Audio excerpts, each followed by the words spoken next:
88, 89 mile-an-hour fastballs by some hitters upstairs. Ichiro with that 22-game hit streak to raise his average to 344. That's seventh best in the American League. Kevin Youkilis of Boston leads at 374, and Jason Bartlett of Tampa Bay just one behind. 1 ball, 1 strike. Palmer, we told you, 5-0 record, 4.82 earned run average. He has had trouble in his last 3 outings, and there is a fastball that just rides inside. 2 balls and 1 strike.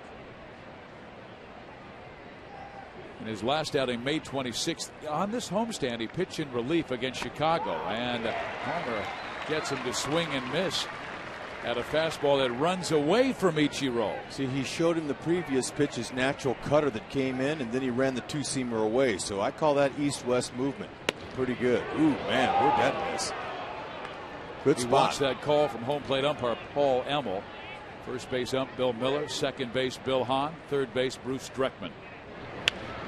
Fouled off, came back inside, so he doubled up inside, and a 3-2 count. He wants to be aggressive because the last thing you want to do is walk a guy with Ichiro's speed, and he has only walked 8 times this year and only 3 unintentionals. Fouled off again. Hard to imagine a guy that can foul a ball off to the left side on a pitch 6 inches inside, but Ichiro Suzuki can. Very unnatural batting stance. You can't teach it. Matter of fact, his first coach in Japan told him he'll never be successful hitting that way. He went out and hit 350 and they left him alone.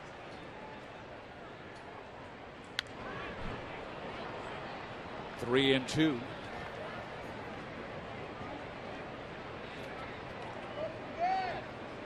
In Japan, he hit 353. In the States, 331. And this has been his hottest month. Cracks that one in the hole. That's a base hit. Anytime a shortstop has to move his feet like that.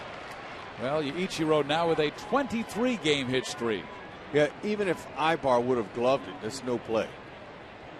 What makes him so dangerous is that he falls out of that batter's box on the left side, and he's got great speed. So when you put that together, you got a guy who can not only drive the ball and get hits that way, but also he legs him out. Don Wakamatsu has been running on the Angels not only in this series but this year. It's Yuniesky Betancourt, good hit and run guy, and he pops up a bunt on a sacrifice attempt, and it's back over the screen, strike 1. Last season the Angels pretty much had their way against the Seattle Mariners. They were 14-5. This year not the same. They're only 5-6. Social wants to remedy that quickly. The Angels have been out with so many of their leading weapons, guys like John Lackey, Irvin Santana, Kelvin Escobar, Vladimir Guerrero, much of the season. See Mike Scioscia, that good picture of him touching his nose, his hat, his ear. Those are all signs he gives to Mathis, the catcher, and lets him know if he wants him to throw over, pick off, or pitch out. And you know, it could be one touch, some certain area, or it could be movement right to left. I mean, there's all kinds of ways they work these signs so the opponents don't pick them up. Mathis has a very good arm, but his throws have been high. Several have gone into center field, and Mike Scioscia was telling us before the ball game it's a matter of his footwork.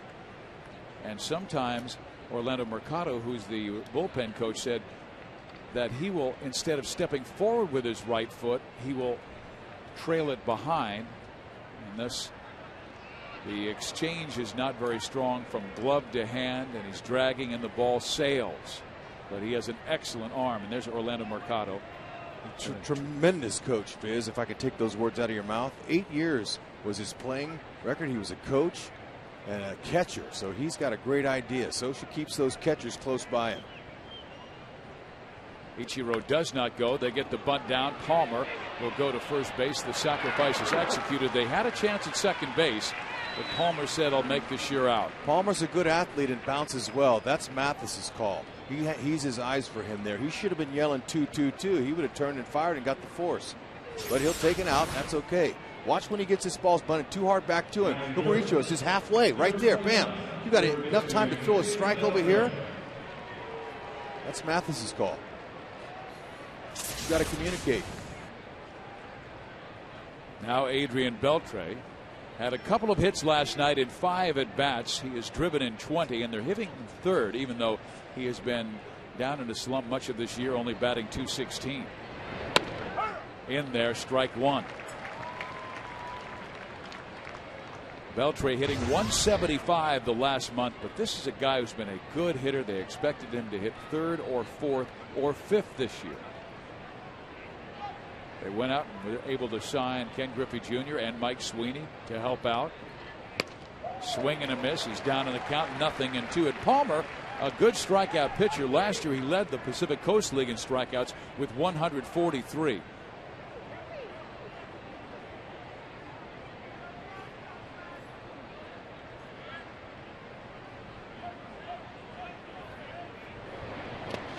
A block.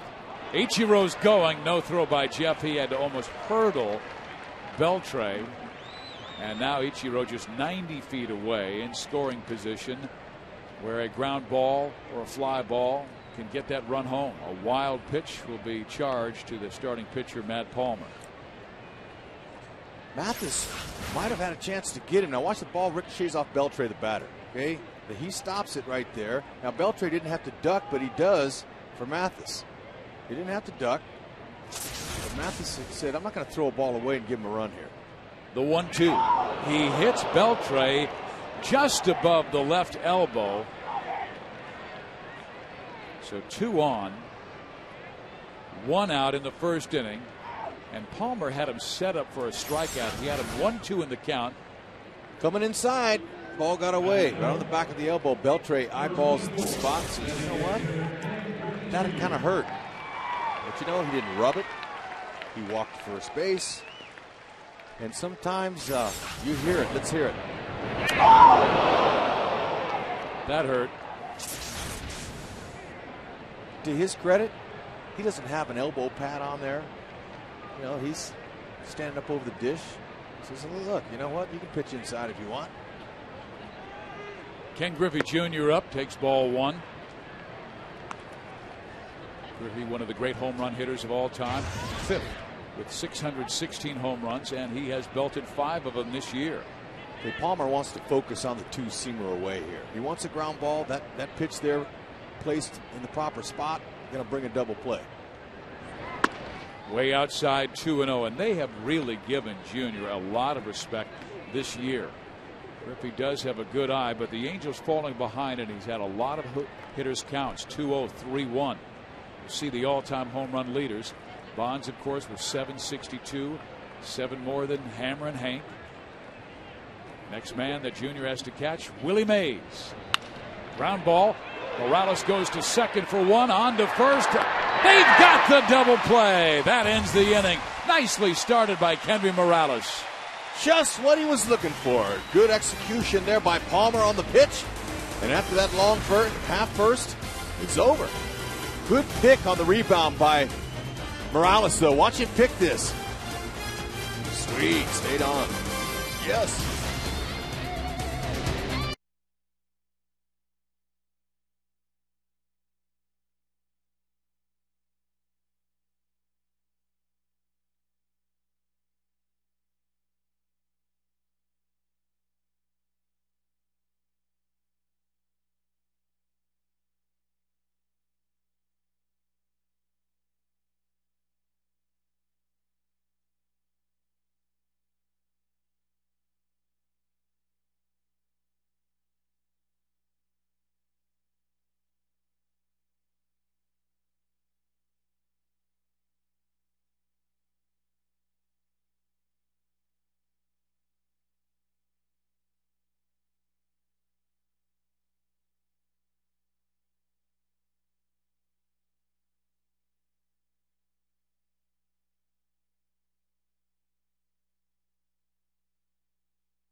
At the Big A, Seattle and the Angels, game 2 of this 3-game series. Here's tonight's AM/PM Angels batting order. Sean Figgins will lead things up, now batting .293.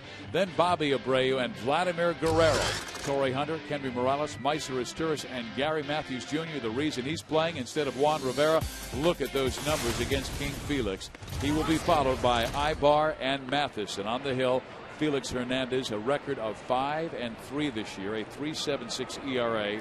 He has outstanding stuff, but he has been a bit inconsistent the first 2 months. Well, actually, he had a pretty good month of April.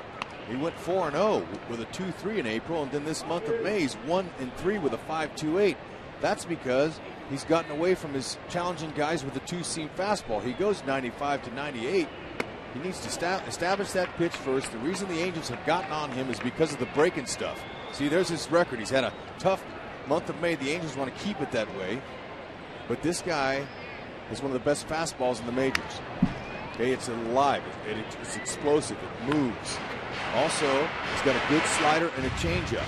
His curveball's not too shabby either. So he's got 4 pitches.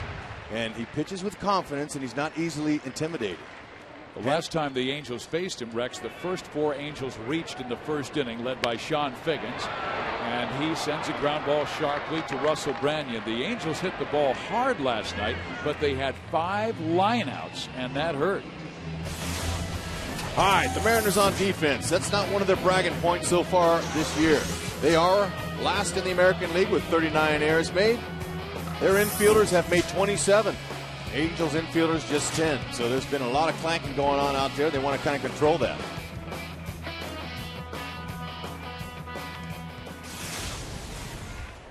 Felix Hernandez, we were talking about that last start against the Angels back in the middle of May. Figgins got a base hit, a walk to Asturis, a single by Abreu, a single by Torrey Hunter, the first 4 batters, and the Angels went up 2-0. And they really knocked him around. Forced him to throw a lot of pitches, 107 in 5 2/3 innings. They also had a very nice plan against King Felix. He came out throwing breaking balls, like I mentioned. They spit on a lot of them. They made him tax his pitch count by having good plate discipline. He's coming out throwing fastballs to Figgins and now Abreu. Bobby usually does well against Seattle, 355 in his career against this ball club, but 0 for 4 last night with a couple of strikeouts. 2-1 count. Texas has the lead over the Angels in the American League West and leading Oakland tonight 6-1 in the top of the 5th inning. That was Brett Anderson against Brandon McCarthy. Ball stroke to second. Lopez has it. 2 outs. Well, the thing Texas is doing so far early in the season is they're pitching and defending. Their defense has been really good. So those 2 things are going to help them, and they've always hit. So those are the key things that they focused on, and so far it's been working for them. Well, it just seems that every time I look up, they're giving up 1 run, 2 runs, 3 runs. Last year you look up and then have to win 9-7 or 10-8. And they're going, deeper in games. Nolan Ryan's philosophy is to go deeper in games and save some of that bullpen. Vlad chases 1, not even close to the strike zone. Strike 1. I think King Felix understands that Vladimir Guerrero is 13 for 34 with 2 homers off him, with pretty good numbers. So he's not going to give him a cookie right away. Vlad chases 2, not even close to the strike zone, and he is behind 0-2. Vlad, since he came off the DL with that chest tear, he is 2 for 16, so he might be pressing. That was even closer than the first 2. But Felix is going right after him at 96 miles an hour, an explosive fastball. Chases a bad ball. In his last start, he snapped a 3-game losing streak and won his first game since April 28th with an 8-inning gem versus San Francisco on May 24th. He allowed 4 runs, but only 1 was earned and struck out a season-high 10 batters. Right, and that's the Giants who probably have never seen him before. Yep. Foul. But it's going to take Vladdy a little bit of time. I knew that coming in. Scioscia did too. You don't sit out 34, 35 games like he did and come right in raking. And he's hit some balls hard. And he's showing some signs of coming through, but they're going to really need his bat if the Angels are going to be successful this year in the West. We're not even talking about postseason. Guerrero takes it inside. See how that ball moved in? Probably a foot on 96-mile-an-hour fastball. That's movement. Now, 96 miles an hour, if it's straight, hitters like that a lot better. But that kind of movement, they don't. It's hard to get a clean base hit off him. They have before. He's nasty. And Vlad somehow golfs that one into the Angels dugout. Now that pitch was on the ground, but Fizz, tell the folks why he's such a great low ball hitter. Well, when he grew up in the Dominican Republic, they played a game where you put a license plate on the plate. And he said, that's why I'm a good low play hitter. And he said the pitcher's responsibility was to knock down the license plate. It was my job to keep them from doing it like you're a catcher. And I would have to swing the bat. And he goes, that's why I'm a better low ball hitter than a high ball hitter. But Vladdy this time flies out to right field, and the Angels are done quickly and quietly in the first.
Plan and by Jack in the Box, where you can get anything on the menu any time of the day.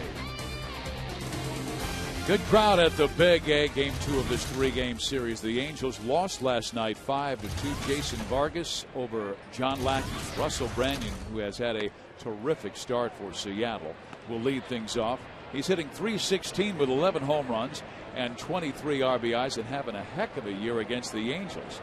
Seems like every time up he hits the ball on the screws. And this time he flips it foul and the count moves to 1 ball and 1 strike.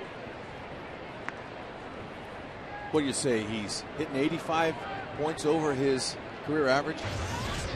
Yeah, his career average is .230, and he bounced around from team to team, but he always struck out a lot, and he has been able to cut down a little bit on his strikeouts. I mean, he is still K'd 47 times, which is a lot. But when he makes contact, it goes. I mean, he's got 11 home runs, he's got 12 doubles. And he's showing it to all fields. His power mainly comes from the pull side.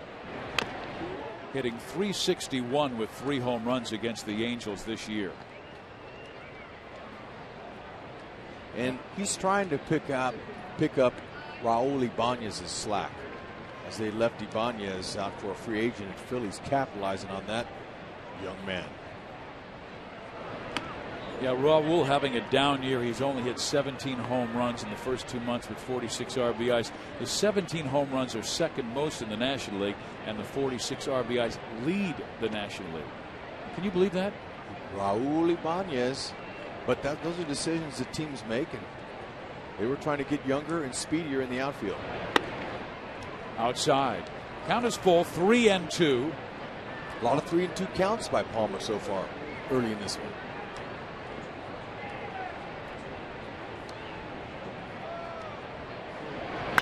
went right after him. His sky to left field, freezing Gary Matthews Jr. He's there to make the catch for the first out. Good to see Junior back in there.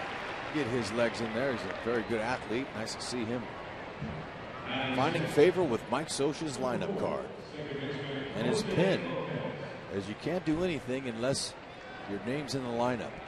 Well, it's tough to get Juan Rivera out because he's been swinging a mean bat, but Felix Hernandez eats up right-handers, so Mike Scioscia said good time to get the lefty swinging Gary Matthews Jr. in there. Here is Jose Lopez, belted a home run last night, and it was the second one when it looked like it was going to be back-to-back sensational catches by Juan Rivera. It was a foul off the right side, and Juan told us that he touched the baseball, just grazed the end of his glove, and I didn't think that. I thought it was like a full 3 feet beyond his glove. And it was the hitter right after he went over the fence and brought one back. That's what made it would have been unbelievable back-to-back robs of homers. Branyan was robbed by Juan Rivera, and then Lopez went deep. On the outside corner, the count is 1 ball, 2 strikes to Lopez. Well, maybe the fact that Juan Rivera is just 1 for 15 lifetime off King Felix might be the reason he's not in there. And Howie Kendrick not playing, and Howie's 2 for 18 against Felix. So the Angels giving those guys the night off. Meiser is tourist getting the start at second base, and Matthews in left field. Yeah, so both of those right-handed bats, you put them on the bench and you get 2 left-handed bats in there. Another full count, 3-2. When Matt Palmer had his best game of his life, May 13th, in that complete game win over Boston, he had a rough first 2 innings, gave up 4 in the first 2 innings, then found a groove and retired 19 straight. Ground ball up the middle, cut off by Eric. 2 outs. Angels baseball and summer days at the beach. It doesn't get any better than that. Well, actually, it does when you combine the two. Come out to the Big A 2 weeks from tonight on Saturday, June 13th, as all kids ages 2 through 18 in attendance will receive a free beach paddle ball set courtesy of California Pizza Kitchen.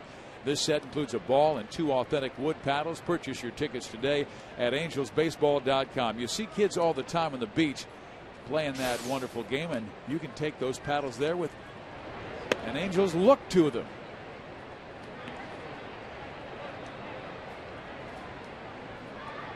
How about this look? He's incognito. I think he's CIA. That could be Jack Bauer. He's sitting with all of his friends. That's a security. In there. Nice pitch to Rob Johnson by Matt Palmer. And that's that two-seamer you talk about that runs back towards a right-handed batter. Comes in, jams a lot of guys, and gets a rollover ground out. How about that? Back to back, and Johnson is caught looking. Good second for Matt Palmer.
Bottom of the second inning, and those Angel fans, they're excited because those boys, Greg and Zach Vino, Cole and Joel Spear, they're sitting right next to the on-deck circle. How about that? Those kids told me before the game they were so excited about being at an Angels game they couldn't breathe.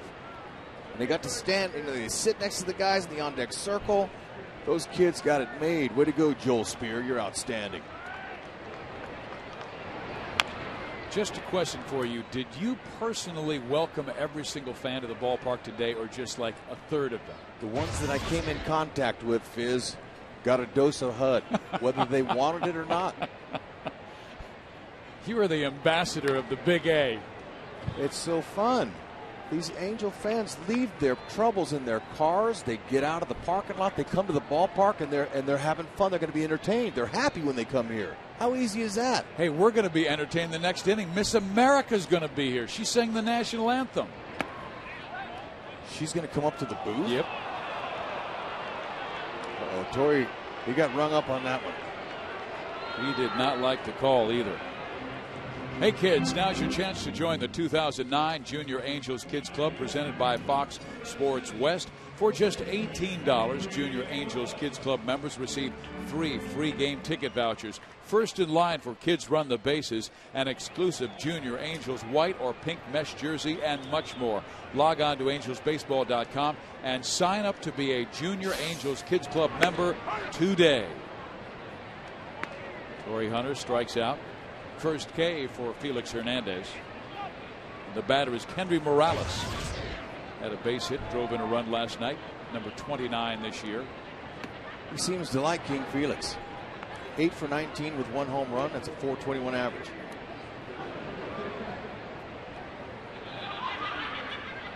Kind of pulls his cap a little bit to the left. Swing and a miss at a breaking ball down and in. Yeah, he wears his cap like a left-handed pitcher, which is kind of different for a righty. Has it pulled over towards the first base side a little. Most lefties have a little slant to their hat for reasons I can't explain. I mean, that's just the way they are. It's a better shot of the way it looks.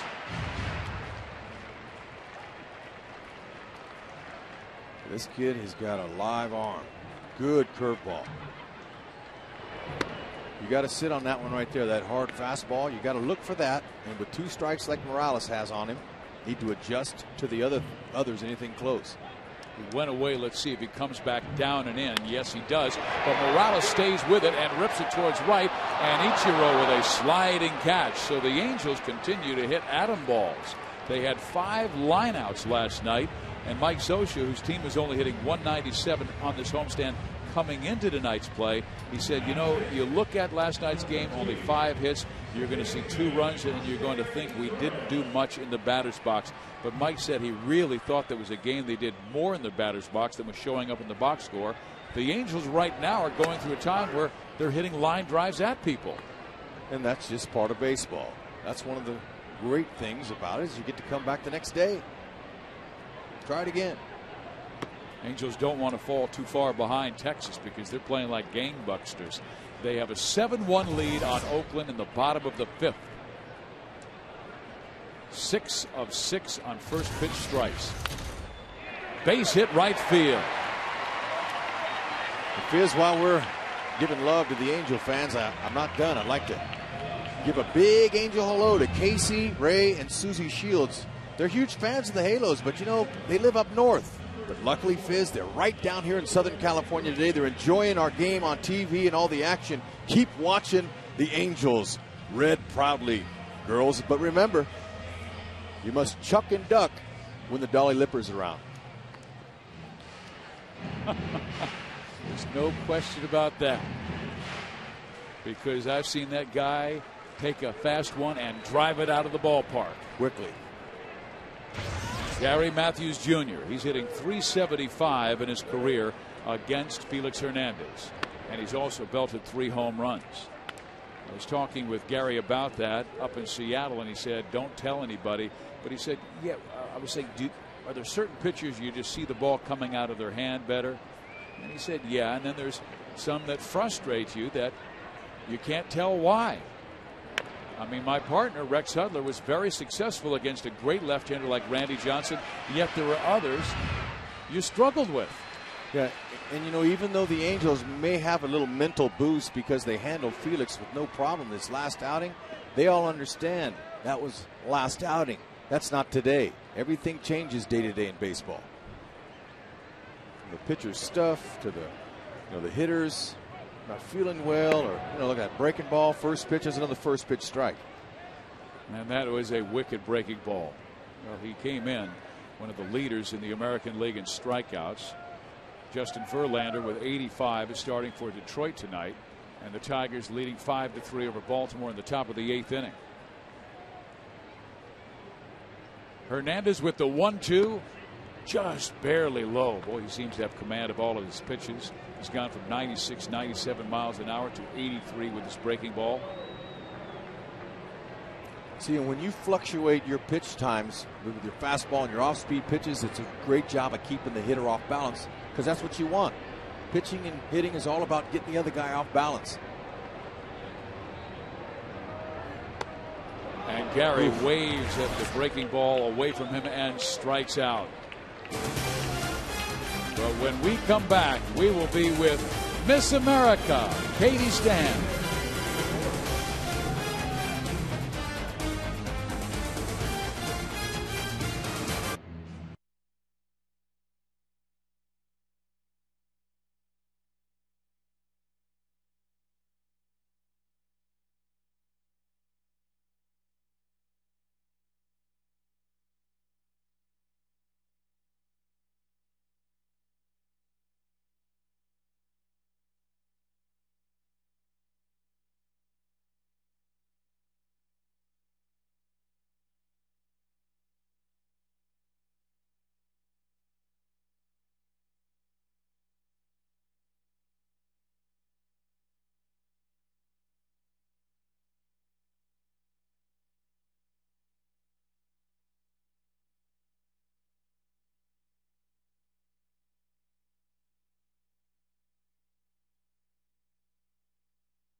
Steve Physiok along with Rex Hudler, and we're joined now by the prettiest member of our booth, Katie Stam, Miss America.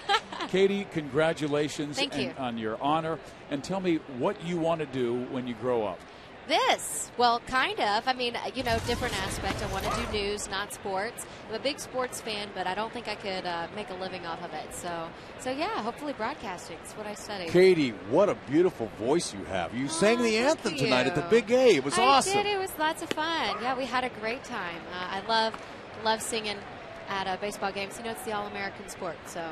Right now, did the echo hurt you at all down there? I mean, there actually isn't an echo. I was really surprised because usually whenever I sing at big sporting events or big racing events, things like that, there's always an echo. But they do a really great job. They've got it set up so where there isn't an echo. It's nice. Makes my job a lot easier. Great job. That was beautiful. Well, thank you. I appreciate that. When did you learn how to sing first, or what was that your main talent then? That you carried into the pageant? My talent was singing at Miss America, and started singing when I was 3 years old. I'm the youngest of 4, and started singing with my family. We were the Stam family singers. So yeah, really, been singing how many for a long brothers time. and sisters do you have? 1 brother, 2 sisters. We know we have a lot of young audience out there, and there might be some young ladies out there that would be interested in doing what you did. What's the best advice you can give a young lady who wants to become Miss America? The best advice. Oh goodness, because there's so many different things that I would tell them. If they're interested in competing in a pageant, first know what the pageant is about. The Miss America organization is a scholarship program. When I was crowned Miss America, I received a $50,000 scholarship, so I'll be able to finish off my education debt-free, which is extremely important. So definitely, I think if a girl is looking to enter into a pageant, definitely know what your reasoning is, and hopefully it's more than, I want a crown or I want a sash or just a title. So here's Miss Indiana. You're That's from Seymour, right. Indiana. That was right after I was crowned Miss Indiana. That was back last June. So it's almost been an entire year. We're getting ready to crown a new Miss Indiana. I'm really excited about that. Should be fun. But you're very giving with your time. What do you do as the National Goodwill Ambassador for the Children's Miracle Network? Well, with that, that's some of the most amazing work that I've ever been able to do in my whole life. I get to travel around the entire country, and I get to go in and out of children's hospitals, meet with these kids, meet with their families, get to know their stories, and then take their stories out to the community, hopefully raise some more money. Last year, the Miss America organization and Children's Miracle Network raised $1.3 million. We can help out over 17 million children every year who are hospitalized, which is really special. It's amazing work that we can do. Right now, Andy Chavez at first base. The batter is Franklin Gutierrez. Palmer wants to get that double play, but they're trying to sacrifice him over. We're with Miss America, Katie Stam. Katie, were you a sports fan growing up and a baseball fan? Do you have a favorite team? Huge sports fan. My brother actually played baseball his whole life. Absolutely loves the game. He was really good at it, too, but he was a pitcher. Did a really good job. And so I remember I was just talking earlier, we were down watching batting practice before the game started. He said, this reminds me of like the old, Little League games whenever I went to go watch my brother play and everything. It was bringing back a lot of memories for me. It was really special. So baseball is definitely one of my favorite sports. And as far as favorite teams, that's where it gets sketchy. That's tough. Southern Indiana, I thought you might be a Reds fan. No. How about an Angels fan? Can we adopt you? Of course. She's got a beautiful Angels jersey on. They got me. How cool is this? They got me an Angels jersey, and they even put stones on it. So it's holy smoke! I've got to get one of those. I know. And then they put Miss America on the back, which is really exciting. Yeah, there's my jersey. And it's kind of sparkly where it says Angels. It is. It's sparkly, and then it says Miss America on the back. I feel very, very special. You are also the official spokesman for Zero Smoke. What is that? It's a smoking cessation program, and it's a really incredible program because so many of the smoking cessation programs that we have out there, they're some kind of drug, there's some kind of a pill or a patch or something, and they have negative side effects. The thing about Zero Smoke is that there are no negative side effects. It's a magnet. It works like acupressure. Really small 2 magnets. They look like an earring. You place them on your ear, on the corner of your ear, and it applies just the right amount of pressure. And it's something to do with the pressure point that you have, and it eases your craving. And our studies show that anywhere from like 1 month to 40 days, you can quit your habit. I mean, it really is incredible. Wow. Yeah. Hey, now, does that pertain to smokeless tobacco as well? Yes. It's your cravings. It's your addiction to tobacco. So, and the best part about it is that once you buy your magnets, they're less than $40. You can buy them at your local pharmacy, and once you buy them, that's yours for life. You don't need to keep buying them because they're magnets. They never wear out. They never run down. They're yours for life, and they can help you quit your habit. All right. Your brother was a baseball player. That's he was a pitcher. And we have challenged you because you took first place in the IASB News Reporter Contest. And that's when news. you were coming up That's in the elevator, though. Yes, it was. But Rex Hudler, my partner, challenged you. He said, "Well, we want you to be part of the broadcast." So we're going to talk about this game, and we want you to comment. Okay. Right now, we have a right-handed pitcher, Matt Palmer, against Franklin Gutierrez. Miss Katie Stam, Miss America. How would you pitch to Franklin Gutierrez? Oh goodness, that's a tough question. Hud never says that's a tough question. He just answers them. But he also played baseball. 20 years. See, I know. Keep it low and away. Very good. Bust him inside, probably with a fastball. Is that good? Is that what you would do? Just like you called it. Look at All that. right. And it's a fly ball to right field. So, Katie, you got an A+. All right. Now, you took first prize in the News Reporter. Yes. What was your story about? Oh goodness, that was it seems like it was that was forever before ago Miss Indiana. because it was before even Miss Indiana. My story was about a new security system that we just got on our campus, and I was doing a story about its new alert system called Watchdog. And it calls our students. It's a computer, and it calls our students, lets them know whenever there's rough weather around, or if there's a fire or something on campus, letting students know, just stay at home for right now. Don't come next to campus. So doing his little story on that and ended up winning some prizes. It was really cool. Well, Katie, I don't know if you know much about Major League Baseball, but the guy at the plate is one of the most dangerous hitters in the game. His name is Ichiro Suzuki. Over the last 8 years, he has averaged 225 hits per season. Wow. And he is on a 22-game hit streak, currently the longest in the major leagues. He got a base hit his first time up. So how would you pitch him? I don't know. I'm gonna take a stab at it. He's a lefty. Conviction. He's a lefty, so I'm going to say curveball. Okay. Maybe. I don't know. Is that right? Two-seamer going away. Watch this. He's going to roll into a double play. But, if you look at the size of these baseball players, isn't it amazing? They're not big guys that, are big and burly. To play baseball, you got to be agile. You got to be fast. Yeah, you can be a small guy. You got to be fast. It doesn't matter as long as you can perform and execute in the world's grand stage as the greatest players in the world play here. That's right. That's right. We're with Katie Stam, Miss America, currently in 2009, and she's commenting on how Matt Palmer should pitch to Ichiro Suzuki. She said curveball. There is no right. I don't know if that's right. Katie, there is no right or wrong Okay, answer. That's good, because I don't know if that's right. No. Look, it's okay. Baseball is not an exact science. And us quote-unquote experts, if you ever hear anybody say they're an expert in the game, they're lying. There's not an expert in the game. There's Except none. for you. No. I'm just teasing. The game is just so big. It's been played over 100 years. There's so many things. It's a thinking man's game. And, you have to – it's strategy. It's moving runners. So this situation with one out here, Katie, Ichiro Suzuki, he would like to pull one down that line, and that would move the runner all the way to third base, maybe score him. Okay, so he's looking for a pitch on the inner half that he can do that. So every time a guy comes up, there's a situation. And he's staying away. That's his two-seamer that runs away from the hitter. And when a ball moves away from a hitter, it's harder for him to hit it. But like you said, you pitch him hard inside or soft away, and that's the way he's been working him. Hey. So you'd make a good There we analyst. go.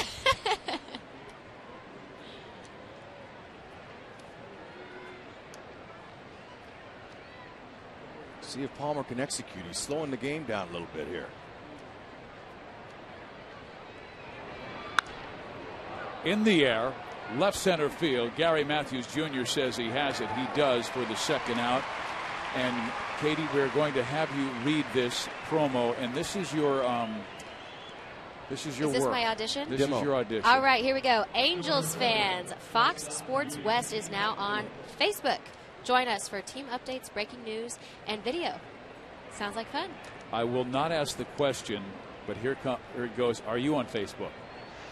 Ooh, that's where it gets tricky. I was on Facebook until after I won Miss America. Too many friend requests, too much to handle, Exactly. with traveling 20,000 miles every month. So I got off of it. Just recently, someone out there started a Facebook profile with my name and my pictures and is pretending to be me. So, yeah. So the Katie Stam that is on Facebook is not Katie Stam. Wow. There's no way you can stop that. We're looking into it. We're trying to see what we can do to get it fixed. But Facebook, it's hard to wrap your hands around it because it's not monitored. It's not screened or anything like that. So we're trying to wrap our arms around it, try to get it figured out. But yeah, the Katie Stam on there is not the Katie Stam, not the real one. So okay, Katie, we've been asking you questions here, but I got a question from our starting catcher, Jeff Mathis, who's catching Matt Palmer. All right. He wants to know if you have a boyfriend. Oh, no. I do have a boyfriend. I do have 3.5 years. He's a wonderful guy. And actually, he should be the one sitting here in this seat because he was our first place sportscaster in Indiana.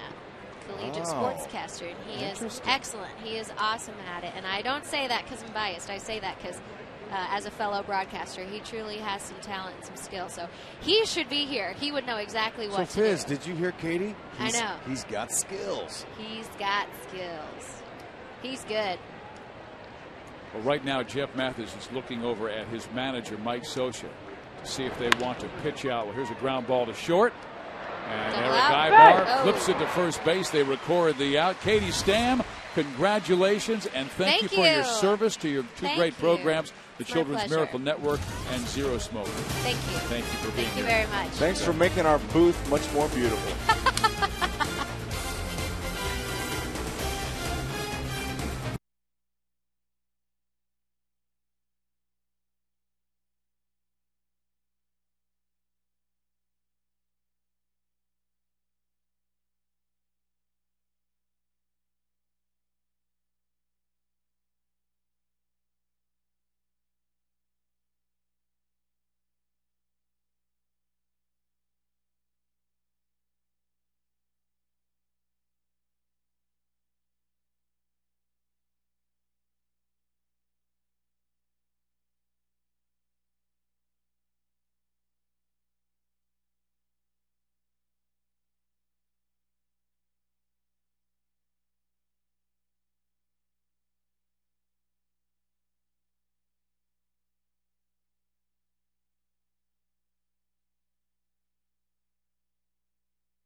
How fresh was that young lady, Miss America?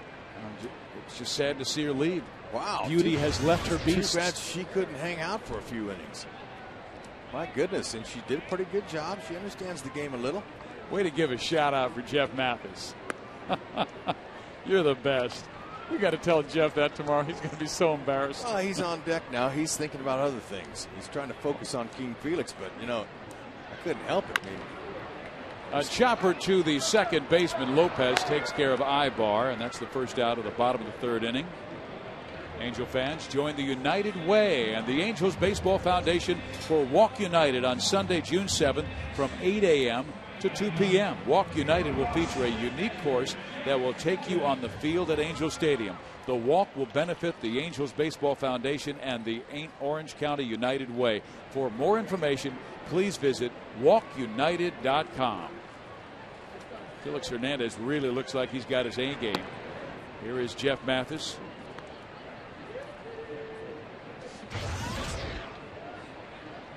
Jeff is the wedge that has been driven in between Katie Stam and her bow. You know, we were just standing by the batting cage. I know. And you know, he kind of looked over my shoulder and says, "Hud, wow." Well, she is a wow. And, you know, he's a young guy. What's he? She's 22. What's he? 23, 24, Mathis? Mathis is 25. Sorry. Should know that. No, he just turned 26. I beg your pardon. It's in his third big league season. Good man, though. Good character guy. And he is a fine catcher. 3 balls, 1 strike. A rare 3-1 count for King Felix. Mathis 4 for 15 against Hernandez with a couple of home runs. Chopper foul, 3-2.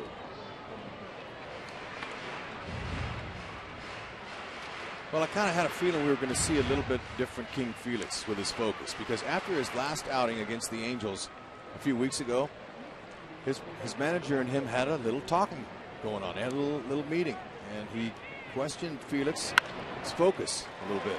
Mathis with a base hit. Okay, and Don Wakamatsu, whenever your manager calls you in and you have a chat, you know, you get their attention. And he says, look, you know what? You were a lot better than you showed last night. You allowed 4 Angels to steal bases. Your focus wasn't good. Excuse me, 5 Angels stole off you. You know, we need to see a little bit more focused King Felix. You are our main guy. You're our horse. We've got to have you. So let's turn the focus up a little bit and let's pitch once every 5 days. It's not asking too much. Let's get that fastball in there a little bit more. Managers talk about the ability to repeat your delivery as the ball gets away from Johnson, and there goes Mathis to second base. So the Angels have their first man in scoring position tonight. But Felix Hernandez did not repeat his delivery in that game. He was all over the place. All right, Figgins misses this. Okay, Rob Johnson just clanked it.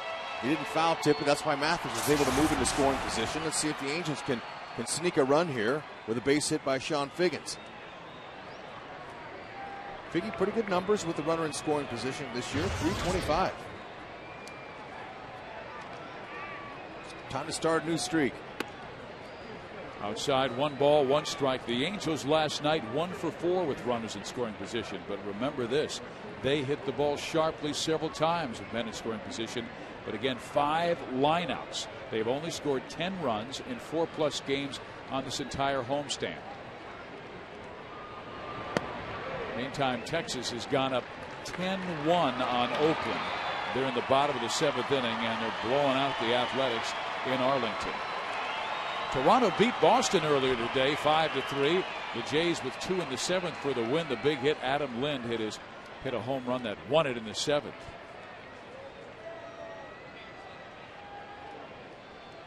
Two-one. Swung on and missed. 2 balls, 2 strikes. Chicago Cubs put it on the Dodgers today, 7-0, shut them out. Ryan Dempster with 7 shutout innings in that game, and Reed Johnson, former Cal State Fullerton Titan, had 3 hits, including a solo home run. Mathis second base, 1 out. Figgins hits it well down the right field line. Foul. Can't buy a hit. You keep going and you keep trying. You never stop. You always just keep fighting away, and eventually in baseball you have some success. Success isn't something you experience every single night in this game. If you do one good thing in a game, in a course of 9-inning game in the major leagues, you've done your job. Again, he tips it foul. The count stays at 2-2. Sean had his 15-game hit streak end last night as he went 0 for 3 with a walk. Grounded out sharply to second base and also lined out to first. And there's the winning pitcher from last night, Jason Vargas from Long Beach State. He grew up in Apple Valley, California. His dad was a baseball coach, and he pitched like a coach last night. He was doing all the right things. It's full 3-2 with 1 out. Mathis second base. Hernandez now with 51 pitches, and the next man he has to face, a good one, Bobby Abreu. Hey, Sean Figgins, nice at bat going here. Pulled him down that line on a good fastball. He's milked a few pitches here. Walked him. First walk by Felix Hernandez. So his stuff is as good as anybody, but remember, this year he's had 3 games where he's not allowed a single run in the ball game. He's had 2 games where he's allowed only 1 run, but he's had 4 games where he's allowed 5 or more runs. So his consistency has been up and down. And against the Angels, that was one of those contests. As a matter of fact, it was his worst game of the year. He gave up 6 runs and 11 hits in 5 2/3 innings. Bobby Abreu has hurt him in the past, 6 for 14. Matt Palmer looking for a little bit of support here, as he's gotten very generous support in his starts this season. A grounder to second. This could be 2. They've got 1. Betancourt turns. Got them both. 4-6-3. Felix 1 pitch, 2 outs through 3. A scoreless ball game.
Matt Palmer saying, I'm glad I'm not this fella.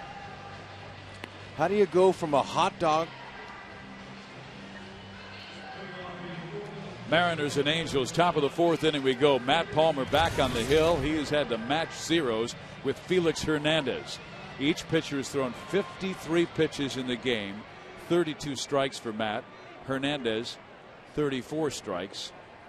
Shutout baseball going to the fourth. Middle of the order coming up, Beltre, Griffey, and Branyan. Beltre hit by a pitch his first time up.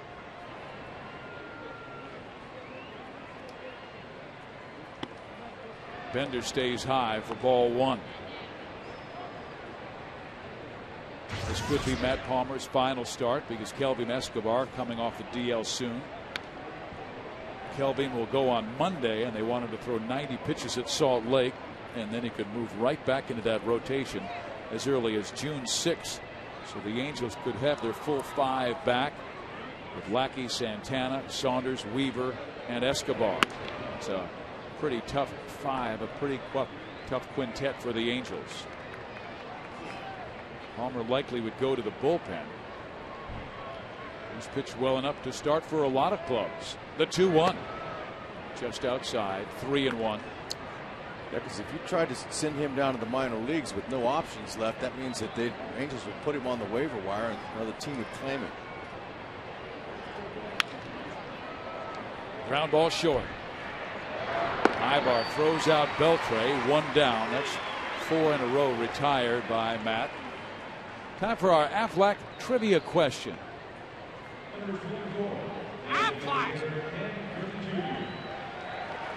Ken Griffey Jr. is 18th all-time with 1,785 RBI. Who holds the record? We will give you the answer later in the ball game. But you've got to think about guys who have played for at least 2 decades. Jr. has that. Ken Griffey Jr., great players of all time. 5th in home runs, 616. Automatic, surefire Hall of Famer. Not only because of his excellence on the field, but a man of character, a man of service. Him and Torrey Hunt are very similar. In what way? Personalities, getting it, giving love to other people, having fun, let the personality out. Hit sharply to his tourist. Not afraid what people say. 2 outs. Well, it's time for the Firestone leaderboard. Rick Porcello of Detroit, he has won 6. Matt Palmer has won 5. Porcello, the Angels will not have to face until this weekend. The Angels, when they go back on the road, they'll face Toronto, and guess who they have to face in game 1? Not Doc Holliday. Roy Halladay. He of the 8 wins, tie with Zach Greinke.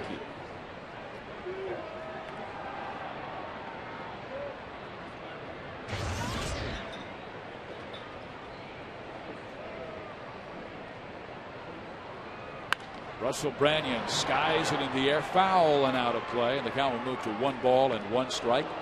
Tampa Bay beat Minnesota today 5-2. That rookie phenom David Price struck out 11 batters in 5 2/3. Ooh, watch out. He gets that pitch count going and has a low pitch count. He'll go deeper in games. Detroit won 6-3. Justin Verlander won that game, and he's getting better and better. The Angels may have to face Justin next weekend at Detroit. A two-seam fastball that misses down low and inside, and he had 5 strikeouts in the game, so that gives Verlander 90 for the season, leading the American League, 9 better than Zach Greinke. Line drive back up the middle. He continues to hit Angel pitching well.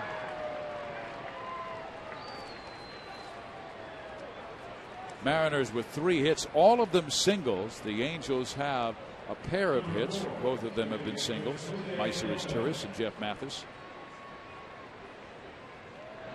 Don Wakamatsu, he was part of the Angels organization for so many years. I thought he did something very interesting when he was the skipper at Cedar Rapids for the Angels. He said, Rex, he would pick a player who was not in the starting lineup and go over the scouting report with that athlete and have him fill out the lineup card. He had the player give signs, make pitching changes, sit right next to him. So you're talking about a low A player that's learning from Don. Pretty impressive. That's what Scioscia kind of does in a certain way. I mean, he lets his minor leaguers know his style, what he wants, so when they get here, they know what he expects of them.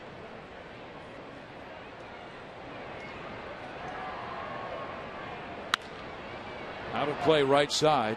As a matter of fact, the Angels organization does it from rookie ball all the way on up. And if you check out how many stolen bases the team has, it's always up there at the end of the season.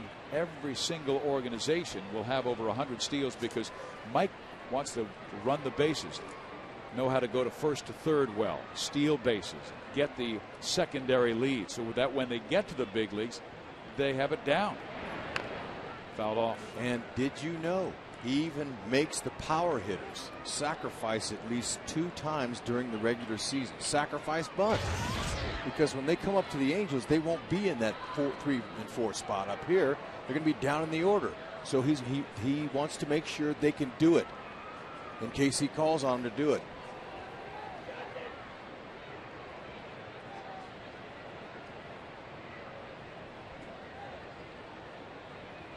Palmer's pitch is fouled off the right side. Dino Ebel, who was once the AAA coach at Salt Lake for the Angels, he said Mike Napoli hit 4th for him. Brandon Wood, of course, hit 3rd. But he said, I'd have those guys bunt because he said, fellas, when you get called up, Mike's not going to hit you 4th. He's hitting you 8th. Right. So you better be able to sacrifice. So there's a method to the madness. Branyan at first base with 2 out.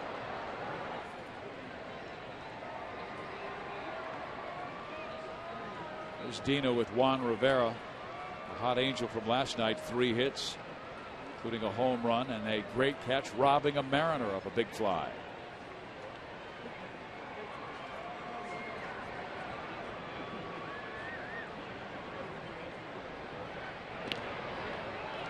Branyan does have a stolen base this year.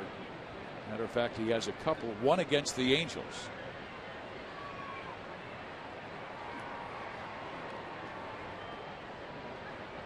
Lopez grounded out to short his first time up. 1 for 3 with that home run last night, just beyond the glove of Juan Rivera. The pitch. He struck him out on a beauty, and Mike Napoli, Jeff Mathis picks up the baseball, tags him out. The 4th inning is over for Seattle. Nice job by Matt Palmer through 4.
Looking for their first run. Let's check out our United States Marines leaders of the game. Big Daddy. Last 10 years, he's averaged 34 and 112. He may not be able to reach that after missing the first 2 months of the season. Yep, not going to happen this year. Although, wouldn't it be fun to see that kind of production? I mean, if Vladdy can turn it on, you never know. It's hard to underestimate a guy who's a career .323 batter. Well, you'd love to see him get to that next level of the run that he's had with Lou Gehrig. Only Lou Gehrig and Vladimir Guerrero have hit over 325 or more home runs in 11 straight years. Pitch is swung on and missed, and Hernandez hasn't had to throw Vlad Guerrero a strike to get him out. He's been swinging at everything. Vlad popped up to right field his first time up.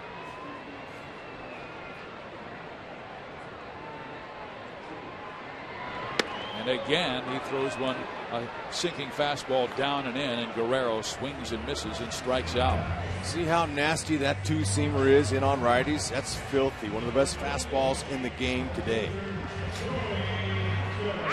Aflac Trivia Time. Question and answer. Ken Griffey Jr., 18th all-time with 1,785 RBIs.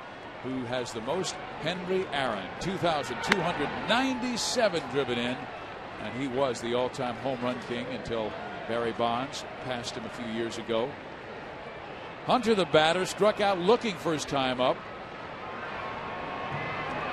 Felix has been really tough on right-handed batters. They're only batting .239 against him this year.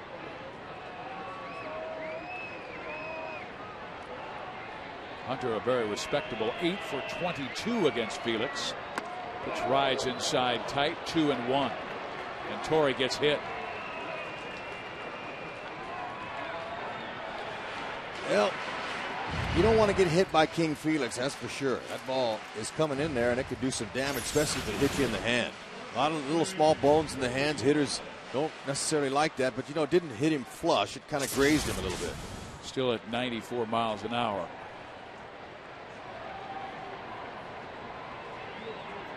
Here is Kendry Morales, lined out to right field his first time up.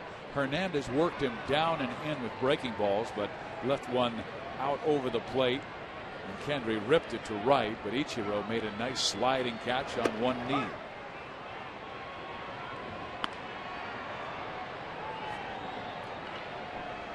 Kendry said his coach growing up in Cuba was a gentleman by the name of Luis Juarez. He said from about the age of 11 to 16, he was my mentor. He was the one who helped me most switch hitting.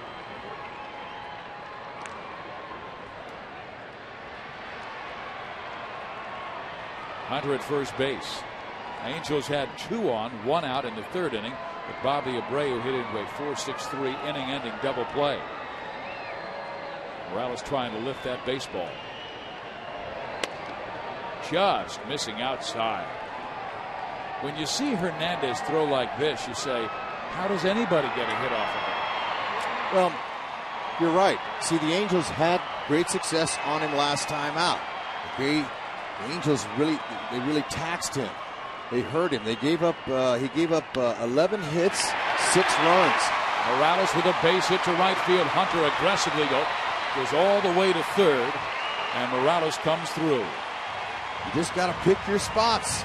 When runners are on when you need the base hits off of King Felix. You know, that was a few weeks ago. It's different now. It's a new night and a new day. King Felix has got his stuff going on, but Morales waited for one there, reached out, it was on the outer half, and he punched it through the hole. A little roll the hole, as Mike Scioscia likes to say. And the way he's handled that down and in pitch that a lot of right-handers have been working on him lately, if he can take that to right field with authority, they'll throw it less frequently. Hunter now at 3rd. Morales at 1st. Maíz Turris, a very good hitter, is coming to the plate. Felix Hernandez has now thrown 63 pitches. 40 have been strikes, 23 balls. Maíz Turris in his career a .329 hitter with men in scoring position. And you see his numbers in his career against Felix. He lined a single to right field his first time up. You want to know why? He's not afraid. And he's got a nice level swing. He thrives. He keeps his emotions out of the batter's box. I asked him about that, and he said, hey, I've been playing baseball since I was 3 years old. It's the only sport that I really know. He said, what do I have to be afraid of? Right. But some guys get a little antsy, get a little nervous when a big situation comes up. Back up the middle, trouble here. A 6-3 inning-ending double play. Need a little hard luck. Felix says, yes, I'll take it.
The Halos and Seattle Mariners are locked in a scoreless duel as we head to the 5th inning. The Angels have had 2 big opportunities, 2 on with 1 out, but Felix Hernandez has induced the Angels to hit into inning-ending double plays. One by Bobby Abreu, the other by Meister Turris.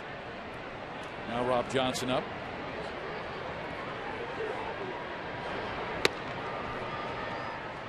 Palmer has to control the bottom of the order. Wants to make sure nobody gets on, no rallies before Ichiro, who's been so hot with a 22-game hit streak, batting 4th in this inning. And Palmer slips on that mound and throws ball 2. Just a little bit of different foot landing spot than King Felix probably. It might be close to it. And, you know, guys land differently. They're different sizes, different leg, you know, so sometimes that happens. I'll tell you what, Barney Lopez, head groundskeeper here, that came over here when Marcel Latchman was the manager for the Angels back in the 90s. He's been here for a long time. He does a great job, not only on this field, Fizz, but in the entire Orange County community. He works, he donates. You know, like he gets a new field every year. Okay, they have the monster trucks come out here, the motocross racers, you know, in November and December. You know, so every year he gets a new field. Well, he has extra sod. So people, schools, playgrounds that need extra sod, he donates it and gives it to them. Says, here, guys. You know, little things like that make Barney very special, although he keeps a good yard. Check swing as the ball drifts outside. The count is full 3-2. Barney was the groundskeeper for the Florida Marlins. That's where him and Marcel became friends. Marcel got out here, there was an opening, and they brought him out. Field's never been better. It is absolutely gorgeous. And the way they cut the grass to make sure the line drives when they hit are true. There's a shot to center field, and there's Torrey Hunter reaching up and running it down. Out number 1 in the 5th inning. Hey fans, Family Sundays at the Big A are the perfect way to spend time with your family on the weekend, and we've got coming your way tomorrow. Tickets for this game are still available for $10. $10, fans, in the entire 500 view level when using the password FASTBALL at the Angels Stadium ticket window or angelsbaseball.com. It is tomorrow, and Urban Santana will be pitching for the Halos. Garrett Olson for Seattle. 1 out, nobody on. Endy Chavez, the batter. He singled to right field his first time up. Okay, while we're talking about this beautiful yard here at the Big A, see the trimming around the ballpark? That's been new as in the last couple of years, and that's a new surface. It's a palmerous, they call it. It's got an oil in it. It's an oil-based material. That's going to be an easy out.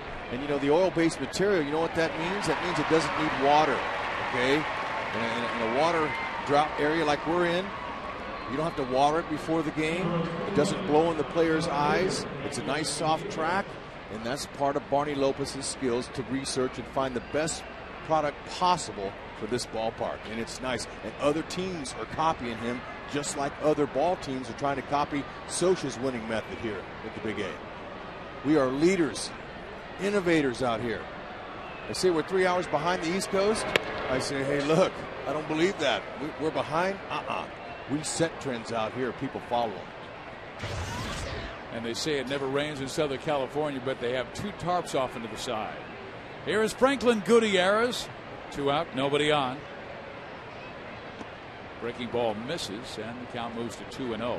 Ichiro Suzuki waiting on deck. Pushed his hit streak to 23 consecutive games. With a base hit his first time up. They've gone to the 8th inning in Arlington. Texas 13, Oakland 1. The Rangers trying to take the first 3 games of that series. Outside.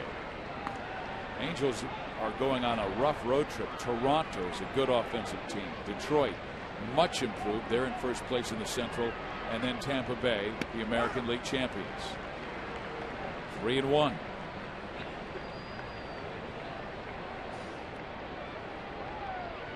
Tell you, Palmer, he's got his ball moving just the way he wants to. He's got the hitters guessing a little bit. There was a high fastball he got away with, and it's amazing when you don't have a 90-plus fastball, You usually can't get by with high strikes on batters because they don't have the fuzz to get it by their bat.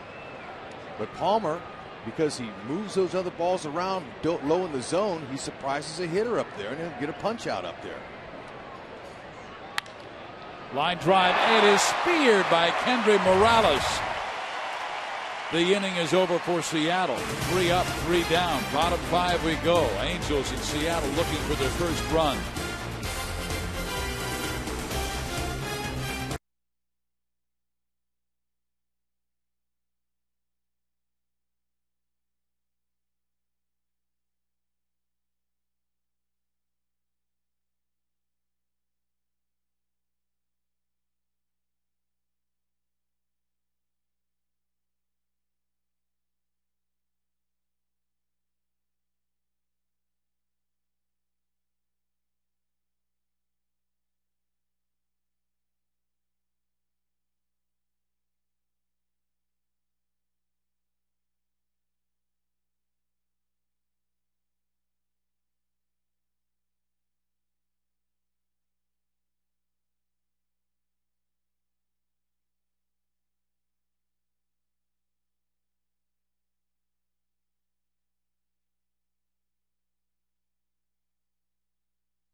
All right.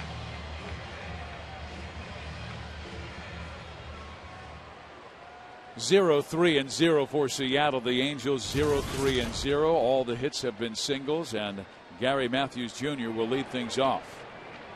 Felix Hernandez really worked Gary with some outstanding breaking balls first time up. Pitches high and outside for a ball. Talking to Gary about switch hitting, he said it was his senior year in high school here in Southern California, and his father, who played 16 years in the big leagues, talked him into switch hitting. There's a flip towards left field. It stays up. Chavez there makes the catch. 1 out. The Home Depot doing more on defense. All right, Morales. He's trying to do more here. Watch this. Nice job of catching it, turning it over to Ibar with a pick on the backside. Watch him. He picked this ball, saved Meiser in air. Excuse me, that was Ibar.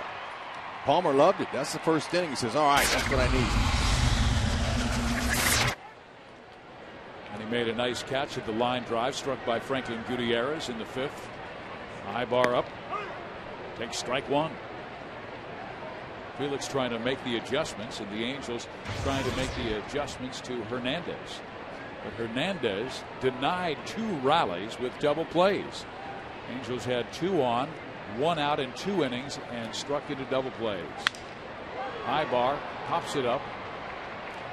Lopez for the 2nd out. Yep, King Felix a little more stingy this time around facing the Angels. When you got those pitches, though, listen to his strengths again. I mentioned his strengths earlier in the first inning.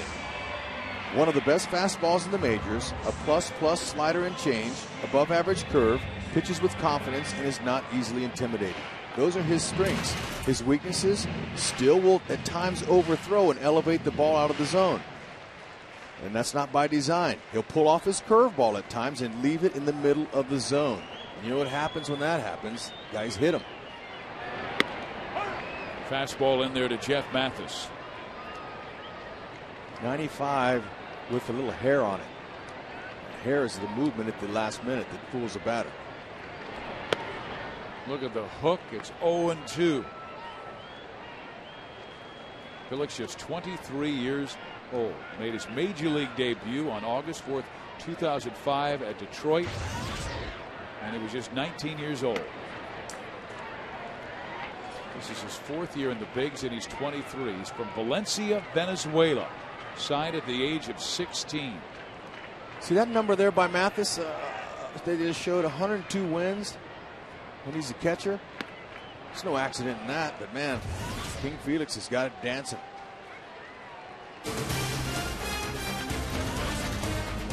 Tough tonight.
Sixth inning, time for the Coors Light Freeze Cam. And why not freeze it on Mr. Munchie?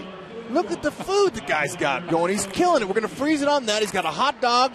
He's got more French fries in his burger. He's got everything you could imagine. Coors Light Freeze Cam brought to you by Frost Brewed Coors Light. It's a beauty to help wash all that down.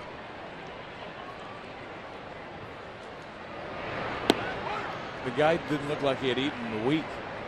He had more food on his lap than I think I've ever seen at the ballpark. He had a hot dog, he had a hamburger, he had popcorn, he had everything there. He had French fries coming out of his hamburger.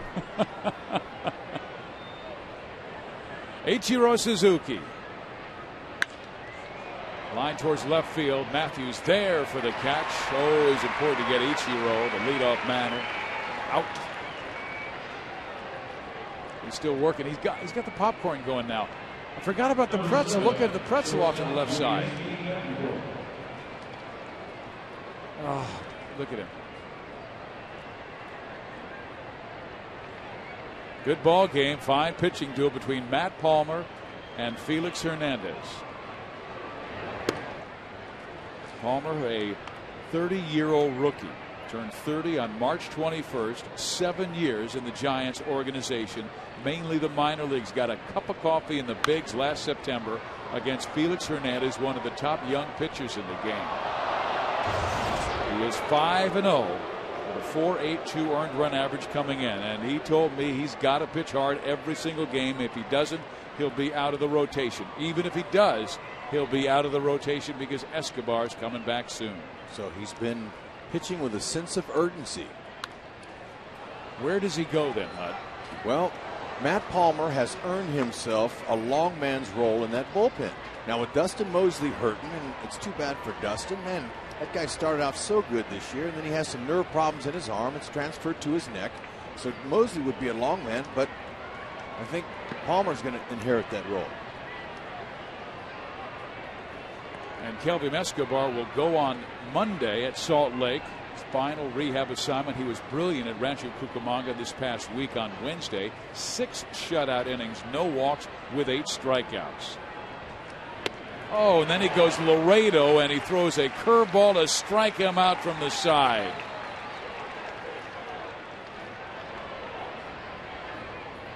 This is tough because of the movement. He's locating, getting ahead. Now, the first few innings, he had a lot of 3-2 counts on batters, but look at the bite on that breaking ball. See, he's got nice stuff. Remember the way he finished that complete game? He threw a Laredo curveball to Mike Lowell to strike him out to pick up his first complete game in the major leagues. Grounder up the middle.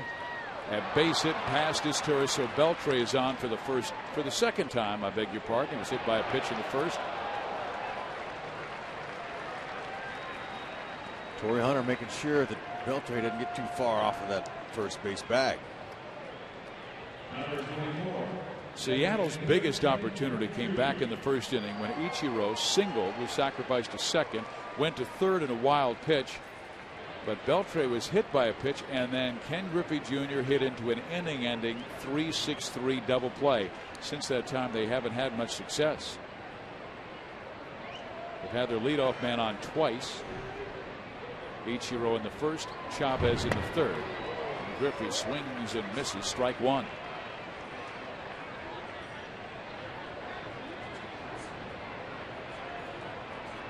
The White Sox beat Kansas City today 5-3. Yankees over Cleveland 10-5, and CC Sabathia was pitching against his old team, the Indians, in that one, and got the win. Detroit and Verlander beats Baltimore 6-3. Tampa Bay over the Twins 5-2, and Boston loses to Toronto 5-3. Talent over Ramirez in that game. Beltre at first with 2 out.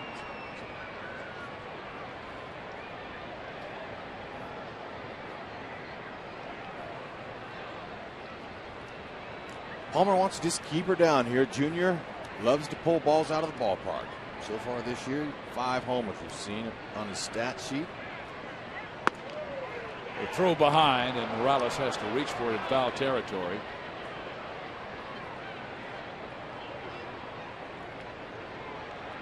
See Ken Griffey Jr., one of 8 players with 20 or more years in the major leagues. Wow, look at that. That's pretty impressive there. Those guys that put in that kind of time, 20 years in the majors. Look at Nolan Ryan, 27 years. Oh, that's the major league record. 27 in the bigs. That's freakish. Those guys have endured. They've kept their bodies in shape. They know how to handle adversity, how to handle failure. Those guys will be successful when they're done playing. Not just because of their bank accounts, but because what the grand game teaches you about life's lessons.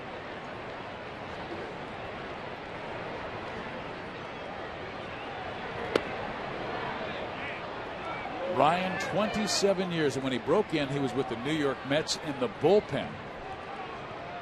And then, of course, was traded to the California Angels, became a star here through 4 no-hitters for the Angels. Moved on to Houston and Texas. Now he's revamping the whole mental strategy of the Rangers pitchers as the president of the Rangers. He doesn't mind when they throw up 14 for their pitching staff. That ball stroked high in the air to left field. Should be the final out of the 6th inning. It is, as the catch is made by Matthews, and the 6th is over for Seattle. Bottom 6 we go. Top of the order coming up.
AT&T Rapid Rewind.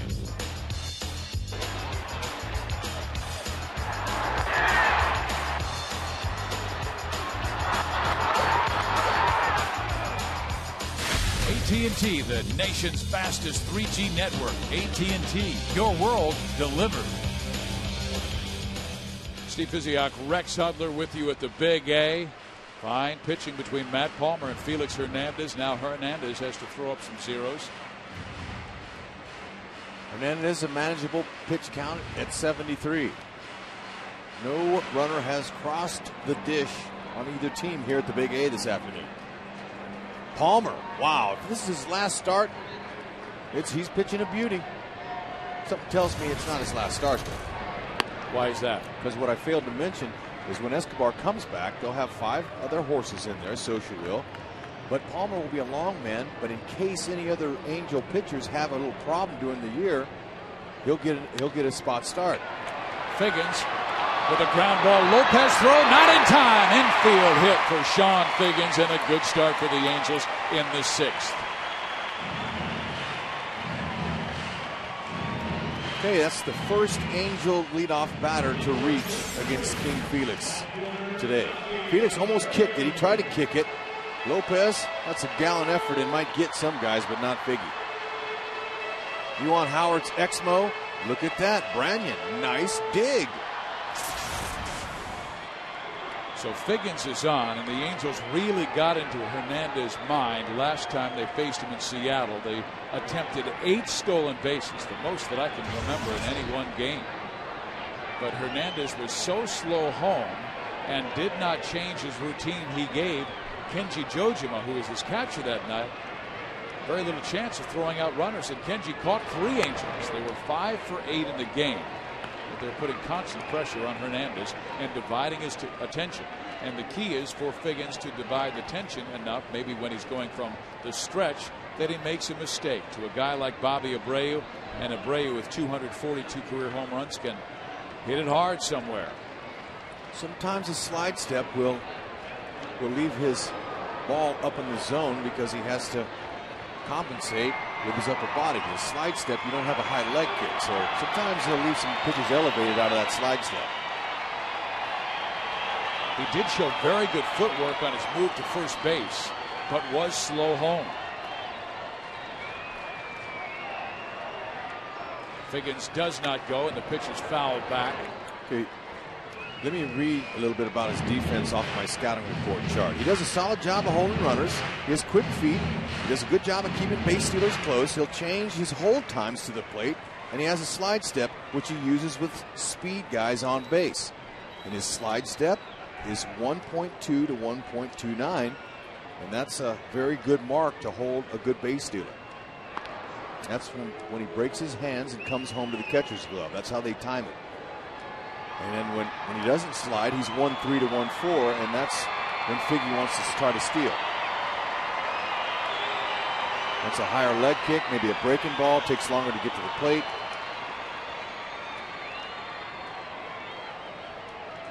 There's a lot of different methods base stealers use, and one of them is keeping time on the pitcher when he breaks his hands and comes home.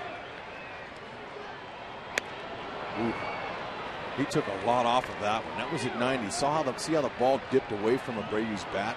That's filthy. You know, that's his changeup, Fizz, at 90. Okay, that's his changeup. Are you kidding me? Luke? I just thought he took a little something off his fastball. Changeups from 84 to 89. Ground ball. Branyan has it. Goes to second. There's another double play turned by Seattle, their 3rd in the ball game, and Figgins is in a little bit of pain and slow in getting up. He says he's all right. Whenever the ball's hit by a left-handed batter to the right side over there, pitcher's got to break over it. Felix got there in time to field or to catch the returning throw. See, King Felix got right over there quickly. Figgins got him a shoe sandwich.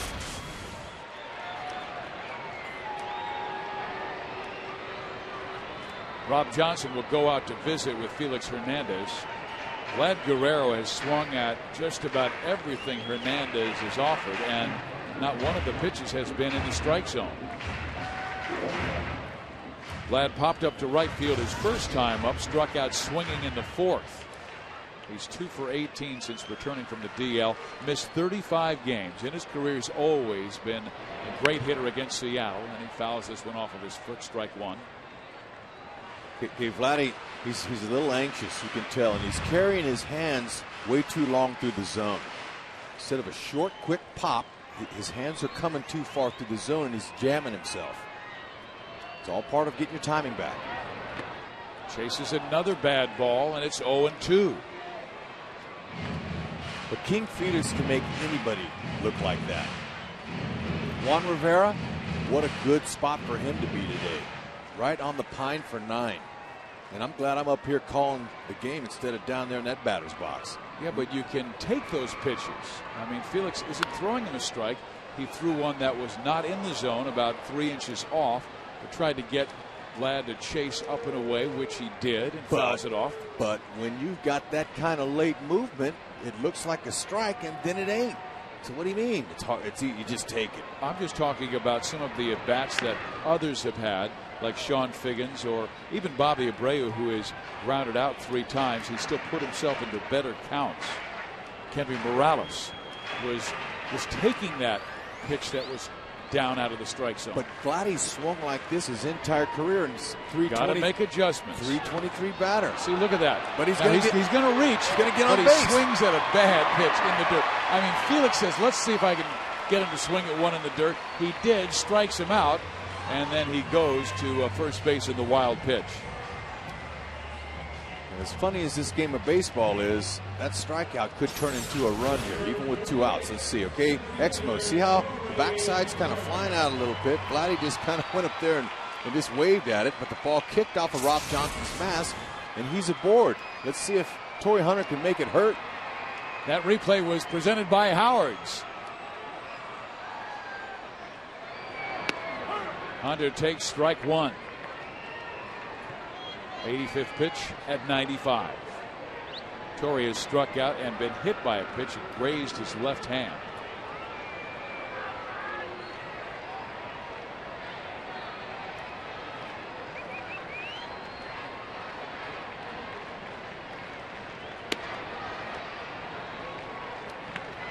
Angels will be right back out here tomorrow facing another lefty, Garrett Olson.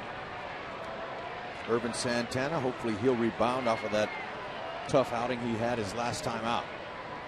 That was just his last start. Back of the middle, base hit for Hunter. Vlad stops at second base, so the Angels with a little 2-out rally here in the 6th inning. But not for that double play, would have scored a run. If anybody can get King Felix here with a big hit, it could be this guy Morales. He's had some good success off of him in his career. And tonight he is lined out sharply, robbed of an extra base hit on a marvelous catch by Ichiro Suzuki in right center, and singled to right field. Angels had runners at first and third in that 4th inning, but Meiser's Turris bounced into a 6-3 double play. Morales, good power, 8 home runs. All 8 have come from this side of the plate.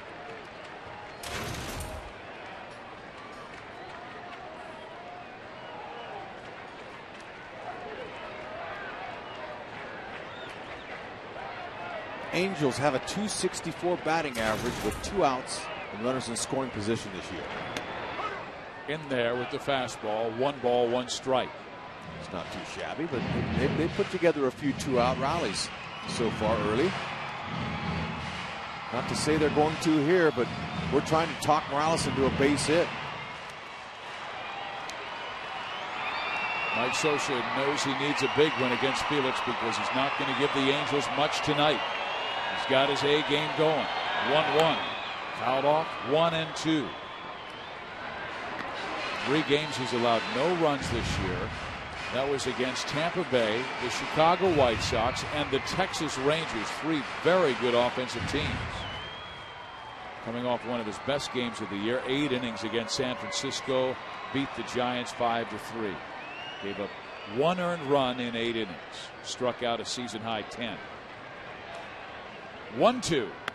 Swings and misses and strikes out. The Angels leave 2 in the 6th. A scoreless ball game going to number 7 at the Big A.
Big A, Seattle and the Angels, a 0-0 ball game. Another fine crowd on hand on a Saturday night.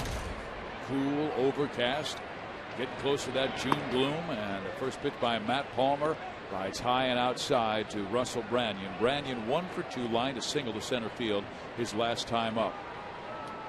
Palmer is throwing his 101st pitch. There is Miss America in the stands with her crown. I did not know she wore it when she just went to the seats, but she's getting pictures taken with fans throughout. Young ladies who aspire to be her. Katie Stam from Indiana. What a great voice she has. She's been singing since she's been 3 years old, though, she says.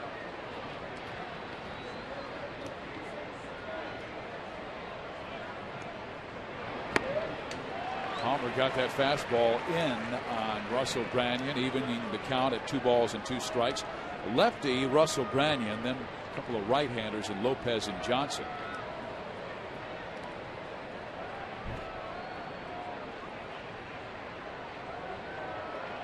Time called as Matt Palmer took too much time. He and Jeff Mathis were deciding pitch and location. And Branyan said, I can't hold my focus that long, so I'm calling timeout. He's had a great start for Seattle. The 2-2. Breaking ball misses low and inside. That was a pitch that Russell, when he was young with the Cleveland Indians, I remember him swinging and missing at. Striking out too many times to get an everyday job, so he would be a platoon player, mainly batting against right-handed pitchers. Jason Bolger starting to warm up in the Angels' pen as Palmer's pitch count has reached 104. In the air, left field, deep. Matthews going back at the track. Reaches up and pulls it down.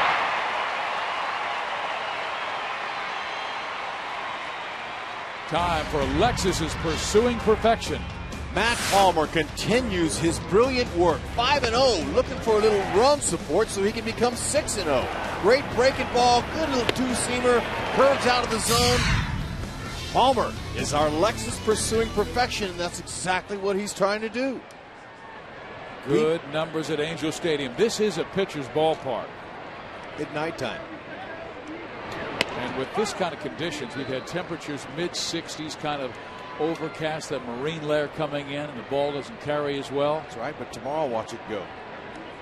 You just wonder if it's going to be a hot afternoon. Fly ball struck towards right field. Long run for Abreu. It's foul. Now, if it's a day like today where it's overcast, will the ball carry as well in a 12:35 game? It's not usually, but you don't see a lot of day games here with cloud cover. So, but I don't know. We've had 2 days here in Southern California where we haven't seen the sun in a row. So that's kind of a rarity. We'll wait and see what tomorrow brings. As Fizz, remember, we're all day to day. So you might as well smile. Tried to check his swing. He went. That is strikeout number 4 for Matt Palmer. It's amazing now. Of course, it's not that amazing because he's facing King Felix, and Felix is limiting the Angels to just 5 hits. Okay, but look at this. Good little running two-seamer in on his hands. It fooled him. Look at that facial expression by Lopez. He definitely went. But in Palmer's starts this year, he's been provided with some pretty good run support. 10, 8, 4, 8, 6, 10. And all of his starts, 10 runs. Almost. He just wants to keep throwing up zeros there. I told you the story that Palmer was thinking about quitting baseball, going into the landscaping business in Springfield, Missouri, but his wife Michelle told him to stick with baseball. She knew he still had a love for the game. With that kind of movement, that's why he's getting hitters out. He's got great stuff. This is the most pitches he's ever thrown in a big league game. Threw 109 in the complete game performance against Boston. Breaking ball struck him out. What a job by Matt Palmer. Shutout baseball through 7 innings.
Better as this game has progressed, but he's over 110 pitches now, likely done for the evening. 7 innings, struck out 5, and did not walk a batter. He allowed just 4 singles to Seattle, but the Angels challenged. They have faced a pitcher equal to Matt Palmer in Felix Hernandez. He has thrown 92 pitches now, and facing Meiser Izturis for the 3rd time. Izturis has singled and grounded into a double play, and the double play has been Felix Hernandez's best friend. 3 times in the 3rd, the 4th, and the 6th inning, the Angels have had Felix on the ropes, and he has thrown a great sinking fastball or a pitch down in the strike zone to induce an Angel into a double play. A 3-0 count to Izturis. 3-1. Yeah, but Matt Palmer, man, if he ever needed any runs, this is the time, because they were all shaking his hand. I'm sure he's done in there, but at least get him a run or two to qualify for a W. Meiser slaps it out of play. As Turris still looking for his first home run. And Meiser has the ability. He hit 3 home runs last year. Mark low at that 95 to 97 mile an hour gas. Maybe Felix is just a tune-up to get ready for him. Well, at some point, the Angels, if they want to even up the series with Seattle so far this year, they're 5-6. They're going to have to find a way to bust the bullpen. Darren Oliver throwing for the Angels. Scott Shields, their 8th inning guy on the disabled list, so he's not able to go. So Mike Scioscia was asked who he would go with in the 8th, and he said Oliver Dondo.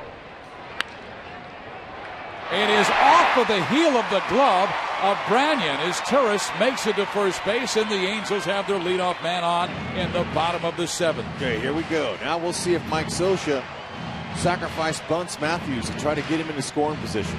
With the luck that Felix has had with giving double play balls, grounding them out, Scioscia might think about it. Branyan made an error yesterday that did not hurt them.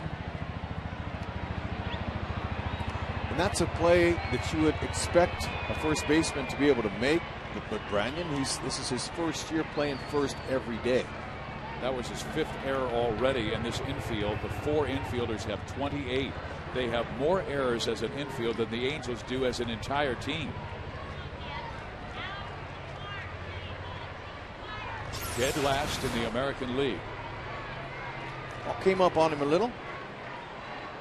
Slowed it down enough to let Ichiro get it in right. Let's see if Mike Scioscia sends the runner or sacrifice to stay out of the double play. As Felix's 2-seam fastball has been outstanding and tough to square up. The Angels have hit the top half of it and getting a lot of ground ball outs. And he won't be easy to sacrifice bunt on either with that kind of movement. But they've got to get him over there to second base and just come up with a big hit for Palmer.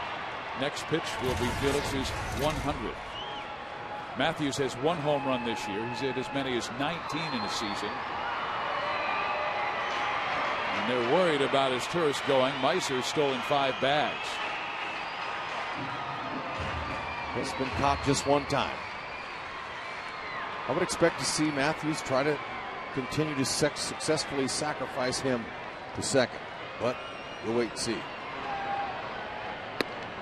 Pulls it back, takes a strike, 1-1. Bringing the cheese at 94. A little bit too much body movement by Matthews. When you're sacrifice bunting, you don't want to square around at the last minute. You want to give yourself time to bend your knees, keep the barrel above the hands, and focus on getting that pitch down. You don't want too much jerky movement like that, even though Felix's ball's moving all over the place. Just get her down. Outside, this time he did not square around. Beltre was in down the line about 10 feet and off the line about 10.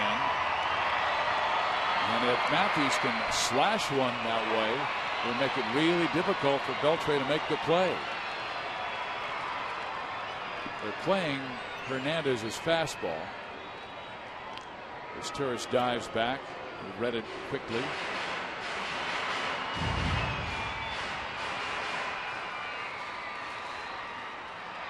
The Angels have had their leadoff man on the last 2 innings. Figgins reached in an infield hit in the 6th, but the next batter, Bobby Abreu, hit into a 3-6-3 double play.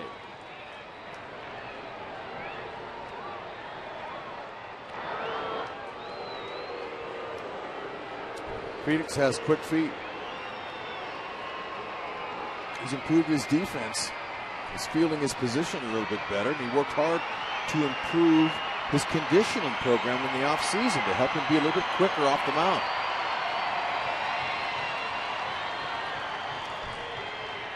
Key at bat right here. Out of play. 2 balls, 2 strikes. Kay Jr.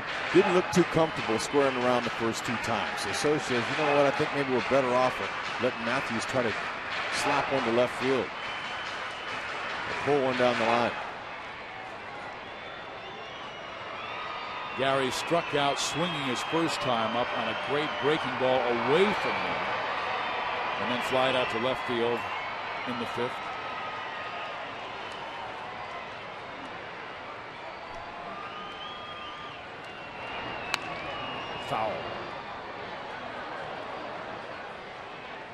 Hey, good job of staying alive, Matthews. Okay, you see Ichiro Suzuki, always in between pitches, he stretches. This guy, one of the reasons he'll play a lot longer than people would expect is his condition. Always stretching. Hamstrings, quads. In his downtime in the outfield, he stretches. Full count, 3-2. The Angels likely will send his Turris to stay out of the double play. So it's important that Matthews make contact.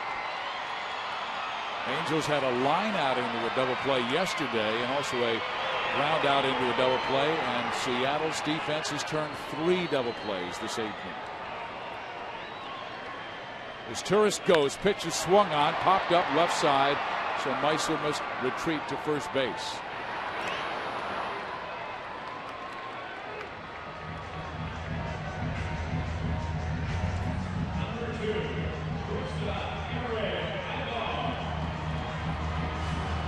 Tough to square up King Felix. Maybe they might be better off in their Seattle's bullpen. He has now thrown 105 pitches. The most he has thrown in a game this year, 112. That was in his last start against San Francisco. Now, with 1 out and an action hitter in Ibar and Meiser, he could try a little hit and run, make something happen. Ball 1. Because Ibar's a free swinger. He's the kind of guy that you could put a hit and run on and trust that he'd make contact. On a hit and run play, the base runner at first doesn't want to get picked off. Okay, so he's got to be able to get a little bit later break and rely on the hitter to protect him by making contact so he didn't get thrown out. As Turris led the inning off, reaching on the error by Branyan. Matthews just popped out. Ibar 0 for 2 is grounded out to second and popped up to second.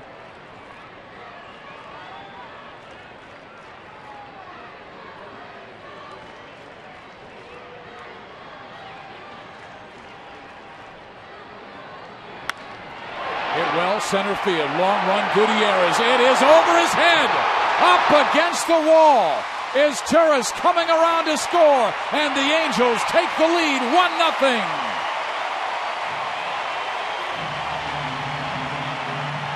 Matt Palmer says, man, am I catching time in a bottle. This is beautiful. I love being a big league pitcher. Now he's got a chance to run his record to 6-0 if the Angels can hold it. Good drive by Mighty. Excuse me, that's Mighty Eric Ibar. I usually call Mighty Meiser that, but and he looked mighty on this one, though. That ball, he drove it well like a big man. Short hop the 400 mark in center field. Sends Turris off to the races. Big hit.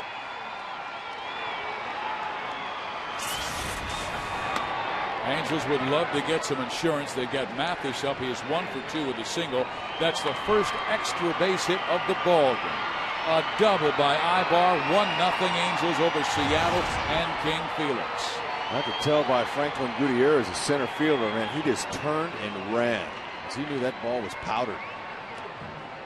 I think he was hoping it would one hop and go over the wall and be a ground rule double. Ball skips away, but not far enough. Johnson is there. Ibar, he was ready to advance, but getting to third base with 1 out would be crucial for the Angels to get another insurance run. It's all over in Arlington, Texas. Slaughtered Oakland 14-1. Currently, Rangers with a 5-game lead over the Angels in the West. Fouled off. 3 more homers off the Ranger bats. Blaylock hit his 12th, Marlon Byrd his 4th, and Nelson Cruz his 14th. They now have 83 home runs. They have more home runs in Arlington than the Angels have all year. The Angels have 38 home runs, and Texas has 41 at home.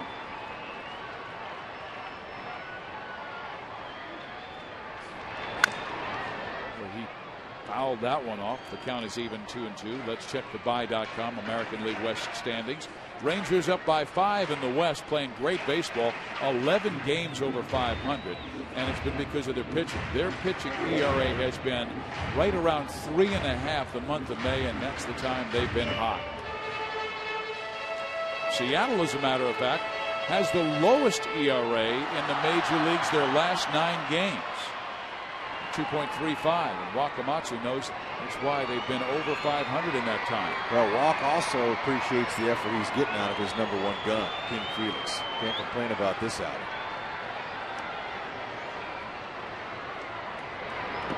In the dirt, another nice block by Rob Johnson. He's making about every start lately because of the injury suffered by Kenji Jojima, who's on the DL. 112 pitches. That ties the most that Hernandez has thrown this year. It's Rick Adair, the pitching coach, next to Wakamatsu, studying King Felix. Center field. Gutierrez back near the track, pulls it down. Ibar tags and goes to third. He'll make it safely. Ibar could have advanced on a ball in the dirt. See how important that would have been? Absolutely. Sacrifice fly there, but still, he's at third base. He was ready to advance, but didn't want to take the chance. Now we'll see if the still hot Sean Figgins can give Palmer one more run. Sean Figgins told me one time, he said, I think going first to third, getting to third base is more important than stealing a base. And I said, why, Sean? He said, because when you're at third base, sometimes you take away the pitcher's ability to throw his best pitch, a ball in the dirt that the hitter will swing and miss at, because he's afraid there might be a wild pitch or pass ball and a run will score.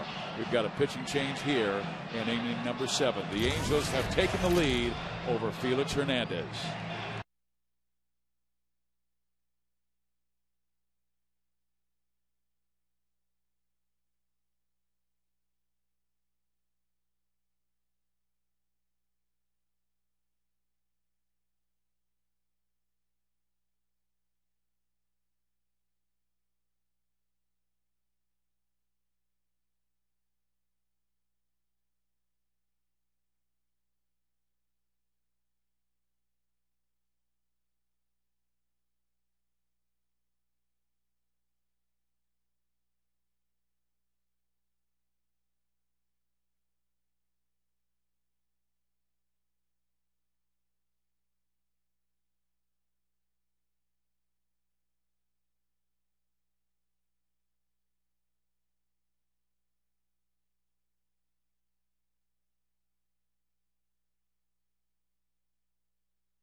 It's about turning 2. Why not? We've seen a lot of rolled up double plays. They call him the pitcher's best friend. 1 pitch, 2 outs. Morales does a nice job. Lopez and Betancourt make up a nice tandem up the middle. Betancourt took that one himself with a rifle arm. Again, Branyan. Man, the Angels just couldn't find any luck. Good hands, people, around the diamond. That's Jack in the box, outside the box. Of course, we all know Jack lives in the box, but Felix Hernandez, man, he feels a little bit betrayed by his offense. They couldn't get a hold of Matt Palmer, but still, they're in the game. It's Kid Lowe's pitching. Great fastball. First pitch in there to Sean Figgins. Lowe worked 1 shutout inning last night against the Angels. He has a 4.74 ERA, but an 0-2 record. Right, he throws as hard as King Felix. He'll get it up there to 98. Slider. And occasional changeups, but not very much. Now it's 0-2. If you ask me, though, his fastball doesn't quite have the movement that King Felix's did. Now, does it make it any easier to hit? Not really, but it is a little bit straighter at the end. Ibar third. Second run would be awfully big. He blew that last one by him. He'll probably come back with another one. And Sean knocks it out of play. It stays 0-2. So once a pitcher and a catcher blow a fastball by a hitter who's behind it, they say, okay, you get you another one. High fastball is a tough one to lay off of when it's thrown that hard.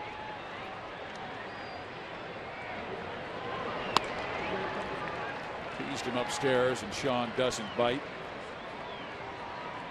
Felix Hernandez got the start, pitched a brilliant game. His previous 2 starts against the Angels did not go well, giving up 24 hits, 11 runs.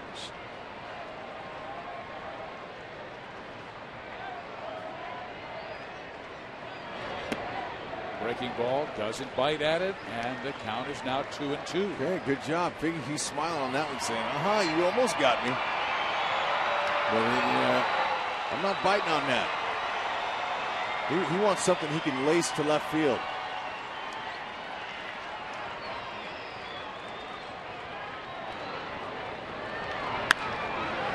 Out of play. Low, one of the many power arms this team has in that bullpen. Hardsma. Low. Brandon Morrow. Sean Kelly, who's currently on the DL, all can bring it to 95 miles an hour. And Sean White, good sinking fastball last night. 2-2. Again, sent foul.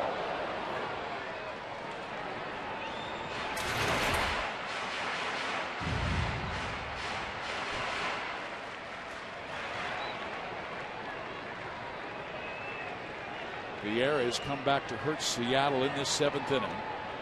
As Turris scored. Way outside. Count is full.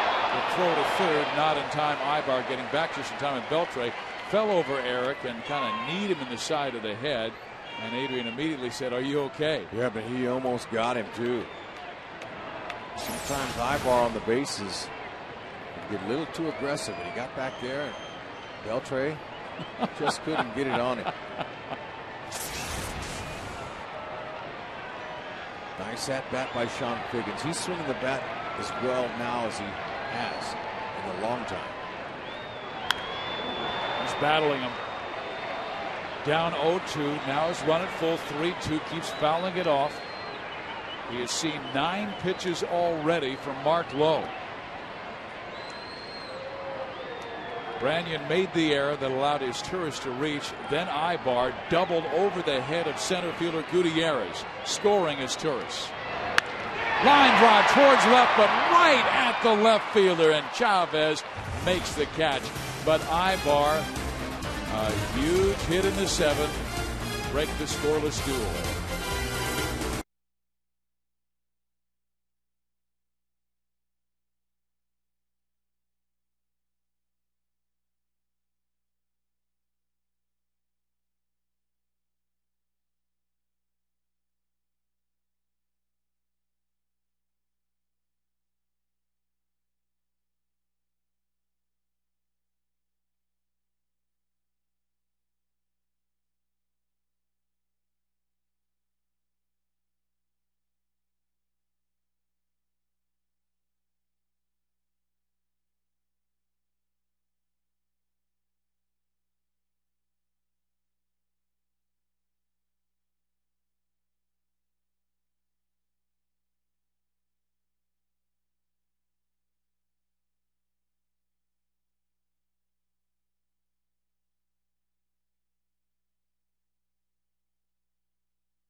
Rex Hudler with you at the Big A. The Angels with a 1-0 lead. We head to the top of the 8th inning, and this is Scott Shields' time, but he is on the disabled list, so Mike Scioscia going with Darren Oliver / Jose Arredondo, and he calls them Oliver Dondo. that they are the team that will try and keep things quiet in the 8th inning, and Oliver has been excellent this year. A solid 208 earned run average. He will face lefty Andy Chavez, so they'll bring on a new batter, Vladimir Valentin. Hey, Oliver's going to trust spotting his fastball on both sides of the plate, getting ahead. Strike one's a big pitch for him, and then 2 different breaking balls he'll use. Andy Chavez went 1 for 2 in the game, but with the lefty matchup, Wakamatsu sends Valentin up there. Catches the outside corner. 1 ball, 1 strike. Aaron Oliver, 1-0 record, 2.08 ERA in 13 games. He had a streak of 12 scoreless innings as a reliever from April 14th to May 18th. Foul back. Keeps himself in great shape. He wasn't even sure he would come back for his 15th year in the big leagues. Saw him today with his kids playing in the outfield long before the game began. Ground ball up the middle. It is stopped by Izturis. He spins and fires. What a play by Meiser Izturis. He can be mighty with the bat, and he can be mighty with the glove. That's a beautiful little pirouette there. He turned, as Betancourt says, man, you know what? That's the only chance I got for a base hit tonight. You robbed me. Look at this. Nice concentration. He turns the other way. Usually guys turn and spin, but athleticism is what it takes. Franklin Gutierrez. 0 for 2 lined out to the first baseman, Kenry Morales, who made a nice lunging catch to end the 5th inning. Matt Palmer, another big story. 7 shutout innings tonight. Some help from his defense. Franklin hit sharply. Figgins has it. Backhanded. Got him.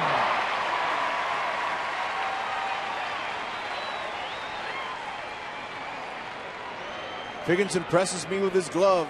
He's built low to the ground. He stays low on contact. Keeps his eye level down low, and he's got a terrific glove and even a better arm. Look how he stays behind that.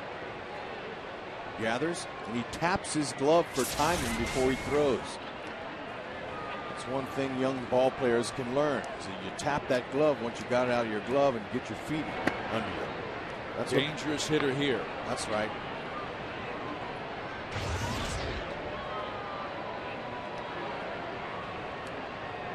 Ichiro trying to get on. He takes a strike. 1 ball, 1 strike.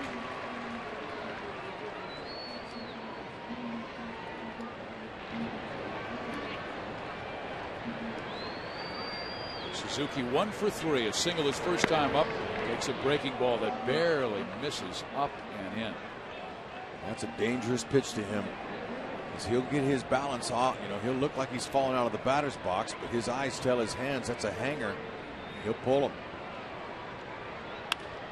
And then he strokes this one to the second baseman, Meiser Izturis. And how about Darren Oliver in the 8th inning? 1, 2, 3 go the Mariners. Angels 1, Seattle nothing.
Lead over Seattle. Palmer with the pitching, Ibar with the hitting, and Angel fans looking for something unique this Father's Day. Well, how do Angels tickets and an opportunity to play catch with your dad on the field sound? All you have to do is enter the ultimate Father's Day experience at Angel Stadium, courtesy of the Stanley Works, official tools of Angels baseball. Enter at Ganal Lumber Stores by June 12th. No purchase necessary. 1-0 score. Brandon Morrow comes out of that bullpen to throw. Morrow, 6'3", 200-pounder out of the University of California. Okay, now Morrow, he's got 5 different pitches when he's a starter, but he won't use those out of the bullpen. Okay, he's got a fastball, curve, slider, change, and a split. But out of the bullpen, he's only going with his fastball, slider, and split finger. Vladimir Ballantyne stays in the ball game to play for Andy Chavez, who he pinch hit for. Abreu might be swinging early. Morrow's been struggling since he came off the DL. In the 6 games since coming off the disabled list is 0-2 with an ERA over 9. First pitch in there, strike 1. Brian Fuentes getting ready for his 9th. He will face hitters 2, 3, and 4. Betcourt, Beltre, and Griffey.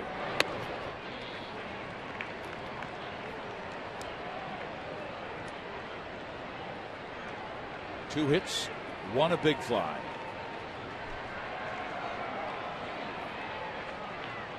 Okay, Morrow, he has had some command issues, and Abreu wasn't called for a strike on the pitch. He said he swung at it.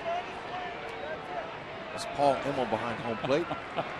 Just told Mike Scioscia, that's it, no more arguing. Now Morrow, he's had some command issues, 13 walks and 14 in the 3rd inning, so he's ahead here. But if there's anyone on the Angels that can milk a walk, it's Abreu, coming in with a .405 on-base percentage, and that number is close to his career on-base percentage of .403.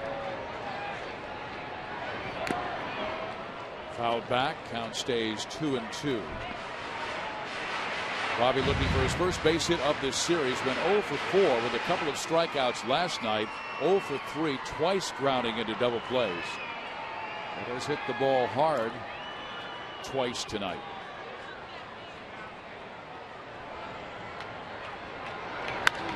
Abreu skies it high in the air. Right center, Ichiro or Gutierrez.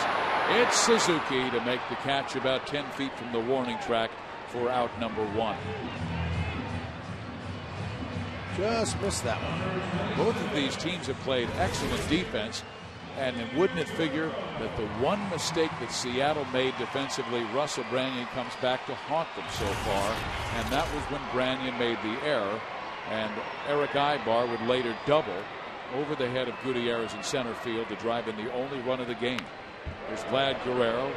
He is 0 for 3 with a pair of strikeouts. Angels do have one 1-0 win this year. That was May 9th, that brilliant performance, Joe Saunders over Zach Greinke in Kansas City. Greinke's only loss. That is hit sharply. Right field into the corner. Foul.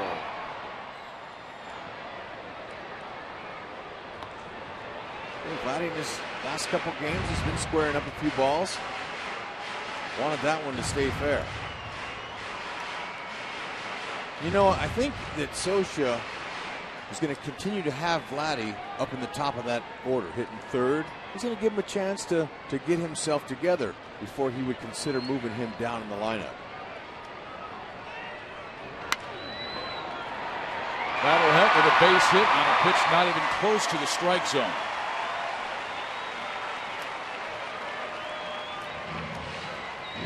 And I think Mike Scioscia, as patient as he is, he knows for this team, this group of guys, to be successful offensively, number 27 has to hit the ball. Well, we're talking about Morrow's command. Rob Johnson wanted that up, and it ended up being down. I mean, down by 3 feet. And Vladdy, again, going back to his days in the Dominican when the pitcher tried to knock the license plate off the plate. That's why he's so good. Watch Rob Johnson again. Look at him. He's standing up. He wants the ball up here. It ends up being down here. He's going to backhand it.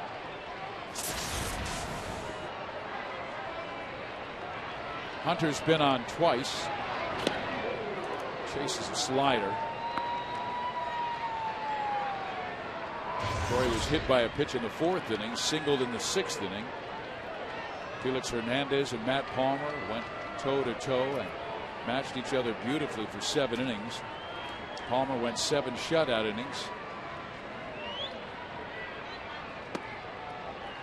Hernandez was taken out after going 6 2/3. And Lowe got the final out of the 7th, and now Morrow. 1 on, 1 out. 8th inning, Angels by 1.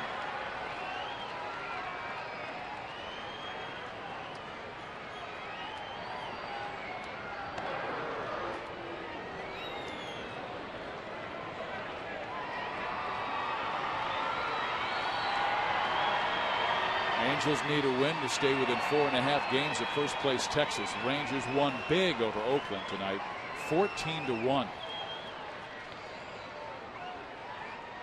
Hunter right back up the middle. Base hit. Guerrero hard around second. He'll make it to third. And the ball skips away, backed up nicely by Morrow, but that allows Hunter to move to second.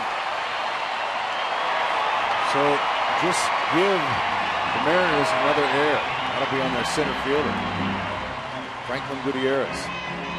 Vladdy pressuring the Angels again. And Vladdy looks good. It's Toy for All-Star. I agree with her.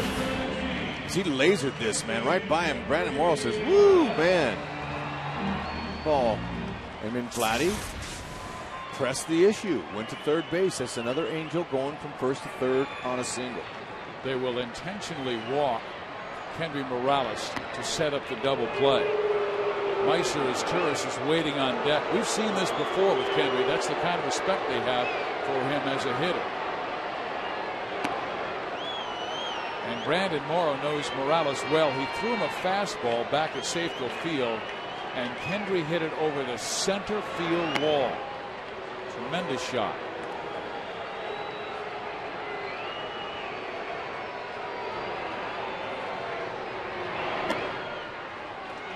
With Vladimir going first to third on a single, that's the 35th time that's happened this year. That's second most in the majors. Angels pressure defenses, and they make them make errors with their aggressive base running. See Vladdy at third, Torrey Hunter at second base, and now Morales at first. They're all loaded up.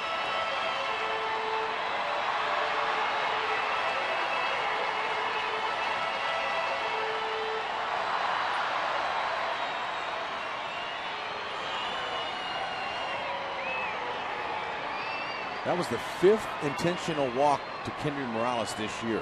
That's more than any other Angel.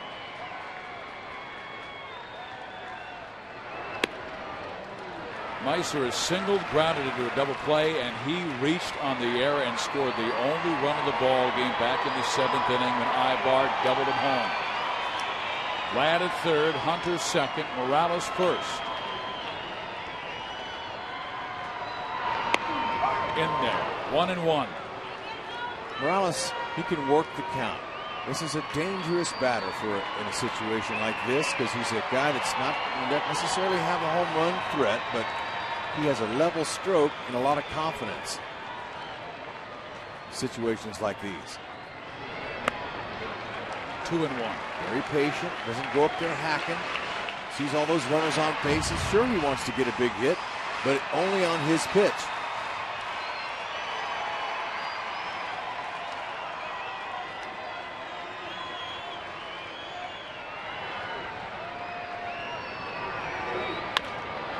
Chopper to the right side. Lopez only played first base, and his tourist does the job, getting Guerrero home from third to give the Angels a 2-0 lead. Nice at bat there. Another large crowd here, 40,000 at least, are applauding Meiser for that. Stayed out of a double play. Lopez with a nice fielding play there. Was able to save another run. Second and third with Gary Matthews Jr. up, but then you have another switch hitter waiting on deck in Eric Ibar. Morrow's going to pitch to Gary. Down low, ball one.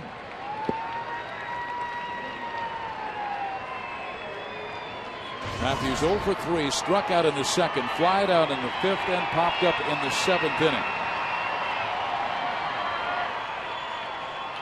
Hunter at third, Morales second. Base hit right field. Hunter scores. Morales will be held at third, but the Angels take a 3-0 lead, and they've got Gary off first base, and that's the final out of the eighth inning. Ichiro, excellent arm, gets the assist.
Head to the ninth inning. Let's check out the play that ended that eighth inning. Matthews got a high fastball.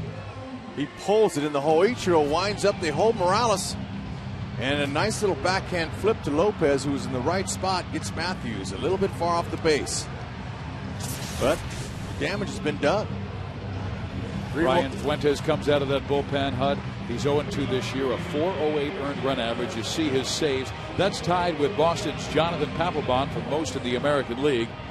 The Major League leader, surprisingly, is Heath Bell of San Diego with 14. He will face hitters 2, 3, and 4, Betancourt, Beltre, and Griffey. They've had a tough time, Seattle has this year, with these hitters in the lineup.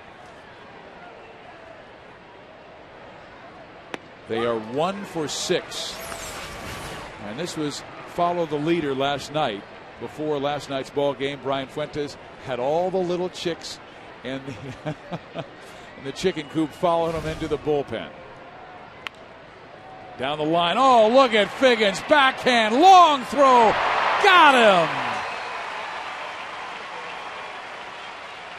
It's been a great defensive game for the Angels. Yep, and with Fuentes in there, the left-hander, he didn't get a lot of action pulling that ball down at Figgy. He's ready. Reacts. Takes his time. See how he patted his glove before he threw? You pat the glove for timing. Fuentes says, nice fielding job. Let me get a couple more outs here, and we'll take it to the house and try for 2 out of 3 tomorrow. Beltre up. Swings and pops it up. Right side. Long run for Morales. Will he get there? He gets there, but it's beyond his reach. A new box out beyond the visitor's dugout. He had to reach over, and it is strike one. But Brian Fuentes slowly just doing a better and better job as the season has progressed. He has allowed only 1 run since May 1st and on pace now for 46 saves. He left Colorado as their all-time closer.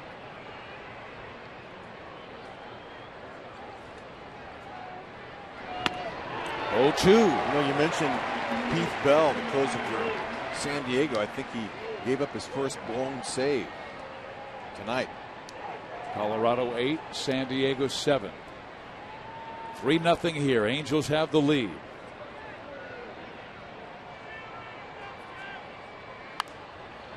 Fouled out of play. It'll stay at 0-2.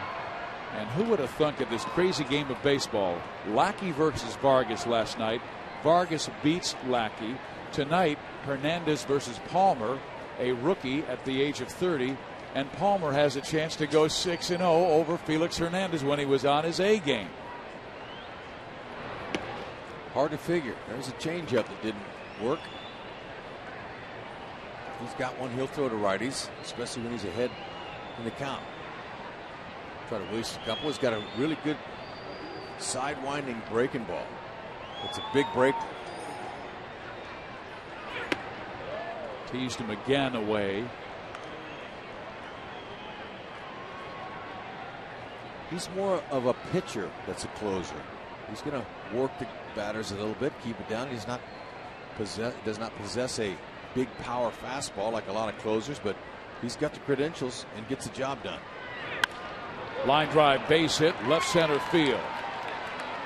Beltre is going to put the brakes on at first base, so the Angels still have the double play in order with 1 out in the 9th inning. It's that lefty-lefty matchup. Brian Fuentes against Ken Griffey Jr. Jr. had a chance to face Fuentes when he was with Colorado and Ken with Cincinnati, but the one guy that Jr. didn't want to face was Darren Oliver. I was down in the clubhouse yesterday and he said, you tell Darren Oliver that he should take the weekend off, go home, play with his kids, be with his family. I said, why is that? He goes, you look up my numbers and I'll bet you they're under 100. He says, I could take an ironing board out there and swing it and I couldn't touch one of his sliders. He's one of those guys that always got Junior. Popped him up left side. Ibar out. Matthews in. It's Eric. 2 outs.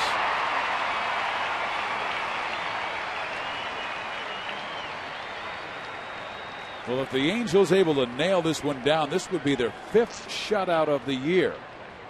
They have 2 1-0 victories, or they have a 1-0 victory earlier this year by way of the brilliant performance by Joe Saunders over Kansas City and Zach Greinke. It was 1-0 until the Angels scored 2 runs in the 8th to make it 3-0. And here is Branyan.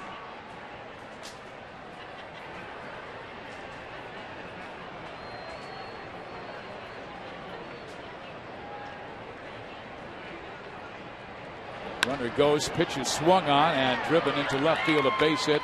Beltre stays at second base, first and second for Seattle, and Branyan stays hot. He's 2 for 4, and the tying run will now come to the plate in Jose Lopez. So it's getting a little testy here. 39,329, holding their breath. Lopez hit a home run last night. He has 4.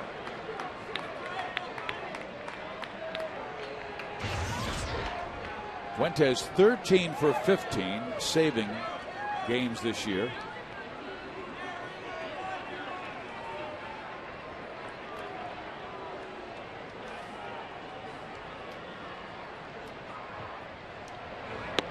Strike 1. That's a sneaky fastball. He looks a lot harder than it is. That was 88. But his arm angle's deceptive. He hides the ball well. And it's the first time through the American League for hitters who haven't faced him before. So he could present some difficulties first time around. He's having trouble commanding that changeup to the right-handed batters. Could not throw it for a strike against Beltre, a right-hander. Here's Lopez, who's been pretty dramatic late in ball games this year. And he hits that one well. Deep left field. This game is tied.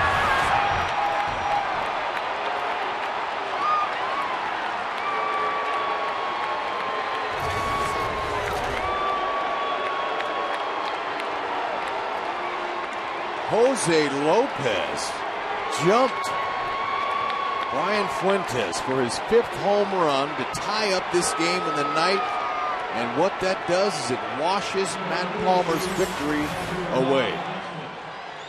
Ball's down right in his wheelhouse, and he got it all when he hit it.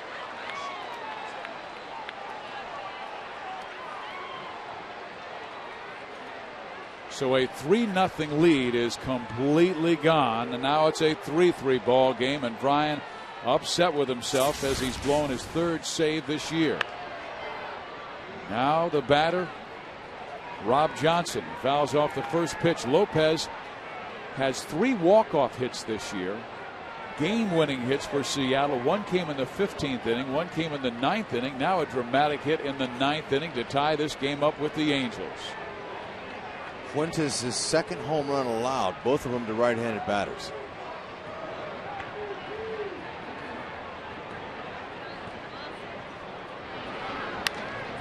Popped up. Meiser is Turris, and Eric Ibar. It's Ibar with the catch, but the damage has been done. From 3-0 lead to a 3-3 tie. We'll be right back.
Run with 2 out in the top of the 9th inning ties this game at 3. If you're traveling and can't watch your Angels on Fox Sports West or KCOP, you can always catch the game on your computer with MLB.tv. New 2009 MLB.tv premium feature includes HD quality where available and the ability to pause, fast forward, and rewind live games. For more details, visit angelsbaseball.com, where baseball is always on. Miguel Batista comes out of the bullpen for Seattle. The veteran has pitched well. Fuentes trying to save it from Matt Palmer, who's trying to run his record to 6-0 with a brilliant 7-inning shutout performance. But not tonight. Batista out of that bullpen, a 3.75 ERA. He will face bottom of the order Eric Ibar, Jeff Mathis, Sean Figgins. And Ibar was taking a page out of the Scott Posednik book, walking up in that batter's box. Looked like he was trying to chop bunt.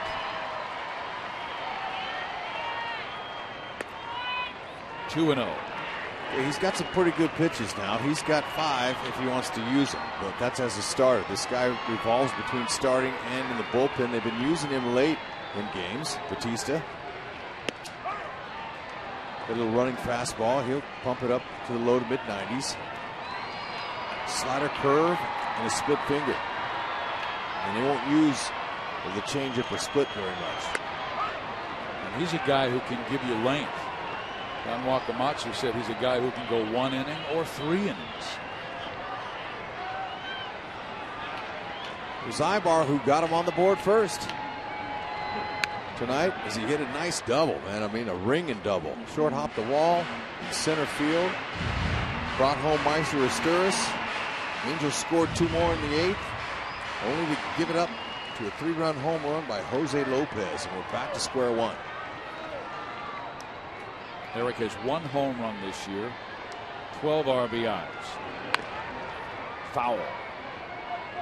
Branyan was guarding that line, playing no doubles, and Beltre a little behind the bag and about 8 feet off the line at third base. It's tough getting those last 3 outs.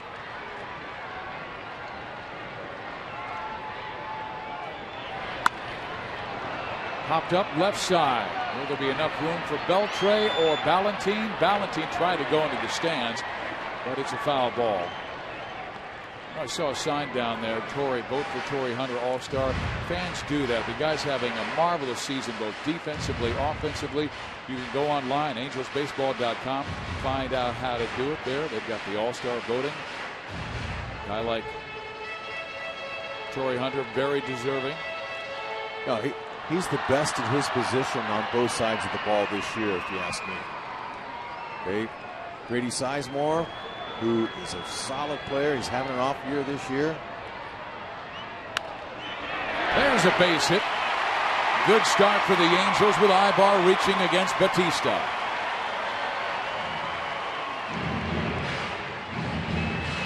That's a good start. Batista, the league's hitting .277 off of Miguel. 16 walks in 24 innings, so he can have command issues at times. We'll see. And I would bet the house that Mathis will be bunting here with nobody out. He's a guy who can do that. Particularly with Figgins on deck, who has been hot, just ending that 15-game hit streak and then walking, singling, lining out today. Mathis has a base hit.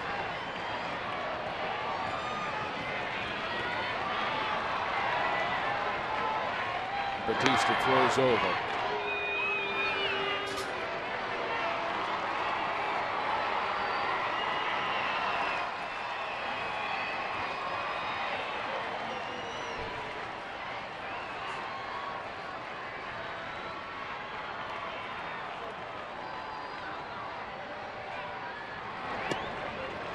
Beltre angling himself like he's staring at first base, and then as Batista comes set and delivers home, then he will bring his body and move towards home plate to try and chase the bunt on the sacrifice attempt by Jeff Mathis. As a right-handed batter, where did you like to sacrifice with a runner at first with good speed? Doesn't matter. Either one, just get it down. Either side.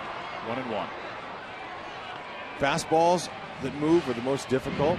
Breaking balls, change-ups, those are easier because you got a little more time to see it. Usually those are up a little higher, but I'm sure Batista will stay with that with 1 strike.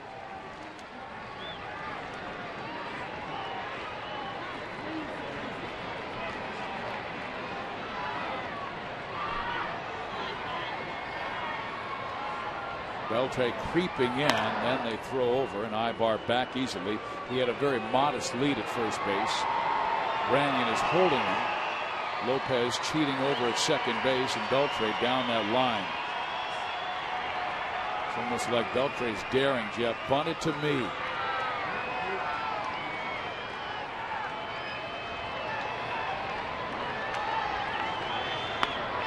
He gets it down. It's a beauty. They tag Mathis out, but his out gets Eric Ibar into scoring position with 1 down in the bottom of the 9th. Okay, the reason he's so good is he's got great hands. Number 1, he gets down low. He bends his knees. That gives you a little bit better eye level to the ball because you're down low. You can see the bending in the knees is important. He's able to see that pitch, get the hands out front, and just touch it with the little soft hand. Sweet job of getting him over. Now let's see if the Angels can walk one off here. Sean Figgins has a walk-off in his past. Switch hitter bats from the left side. Yeah, now they're pulling in the outfielders on Figgy. Well, if there will be a play at the plate on a base hit. Strike 1. Ichiro has one of the best throwing arms in the game in right. It'll be tough. Didier throws pretty well in center.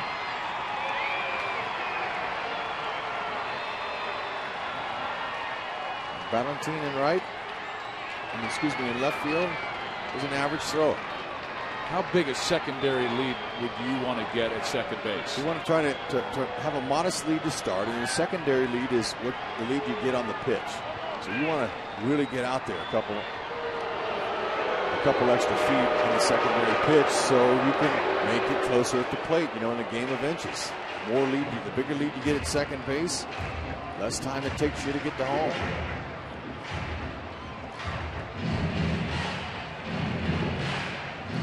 Ichiro, he's in shallow. Figgins has been having some great at-bats. He lined out to the left fielder in his last at-bat. Right at him.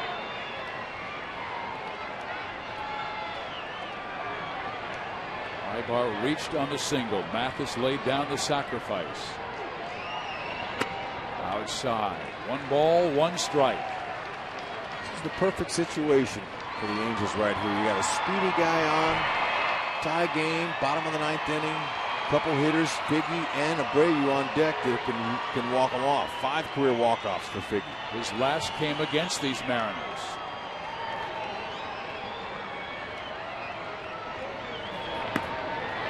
Low. 2-1.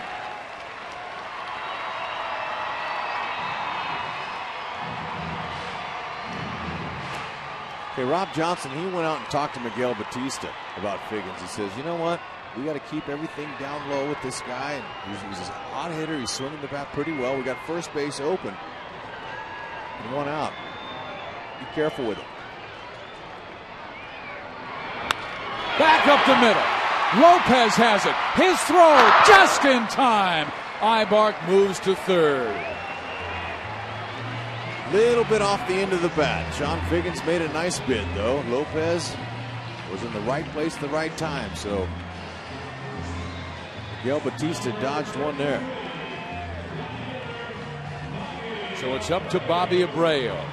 He was the hero in the Angels' last victory. It was against the Chicago White Sox. The Angels were down by a run in the 6th inning, and Bobby came up with a big double to win the game, knock in 2. First run that he drove in tied it. Second one raced around following. Gave the Angels a 2-1 lead. They would win it 3-1 when Rivera doubled in Bobby.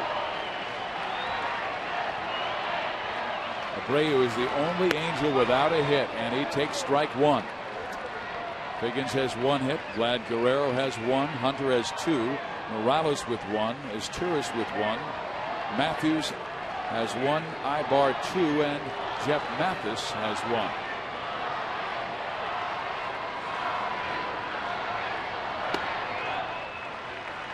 Ball and a strike. Anything that bounces up there, Ibar will be alert to try to steal a win with his legs coming home. You got to be ready for that. Beltre, the third baseman, he's off the bag by a pretty good margin, so Ibar can get a pretty good lead down there at third. 2-1.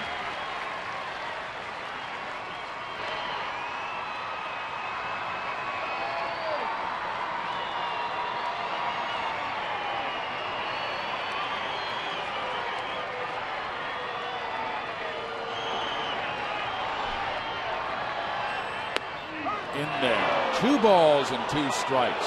Bobby did not like the call from home plate umpire Paul Emmel. Walks out of the box and turns his back. And Mike with a puzzled look. See, Bobby thought that was low.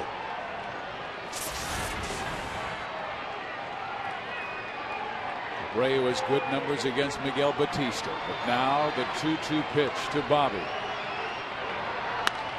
Swung on, sent to center field, but not deep enough. Gutierrez with the catch.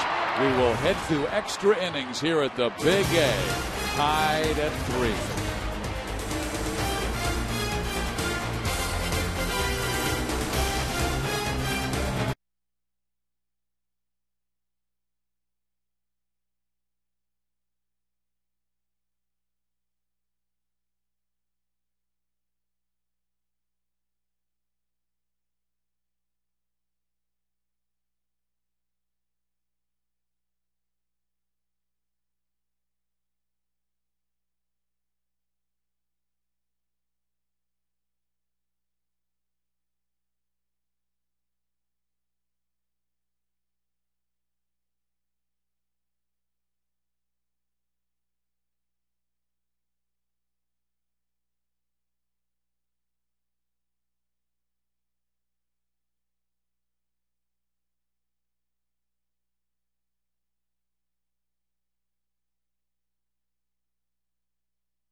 Angels bullpen in a tie game in the top of the 10th inning. And Jose has pitched pretty well this year. He has a 5.14 ERA in 22 games, has allowed 25 hits in 21 innings, 9 walks, 25 strikeouts. So he has the ability to get those punch outs. He will face the bottom of the order to start things in Valentin Gutierrez, and then have to work with Ichiro Suzuki. Suzuki did stretch his hit streak to 23 straight games earlier tonight with a base hit. Valentin grounded out, robbed of a hit, and a terrific play by Myceris Turris in the 8th.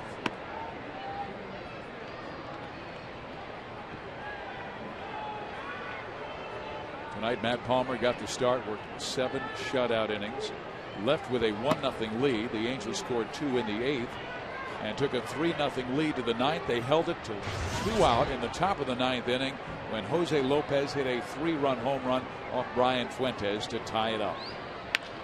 Ground ball. It is fair. That's down the line. Valentin hard around first, on his way to second, and he will make it with a leadoff double. Okay, it was Valentin who came in to pinch hit back in the 8th inning for Indy Chavez. He hit a bullet, a dart to the second baseman. Meiser got it. So this kid, he's coming in now. His 2 plate appearances, he's hit it hard. Now this ball's a tough one. It kind of comes up on him just off the end of his glove, a high hopper. Third base umpire Bruce Dreckman almost got in Figgy's way. So this is an automatic sacrifice bunt situation here. And it just so happens that this guy batting right now leads the American League in sacrifice bunts with 6. Make it 7. Gets it down. Arredondo towards the out. Now it's going to be difficult with Ichiro up.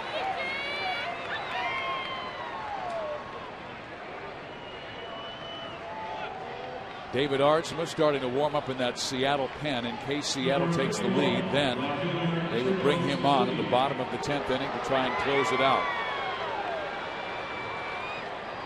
Ichiro tonight 1 for 4. Single came back in the first inning. Outside of that, he has flied out twice and grounded out. They will intentionally walk Suzuki to set up the double play, but he might be trying to rip off second base. Yeah, but you got to play the percentages in this situation here. They will walk Suzuki to get to Betancourt, who has been nails with runners on. He has not hit particularly well with the bases empty, but Betancourt 152 average coming into this ball game with the bases empty, 373 with runners on.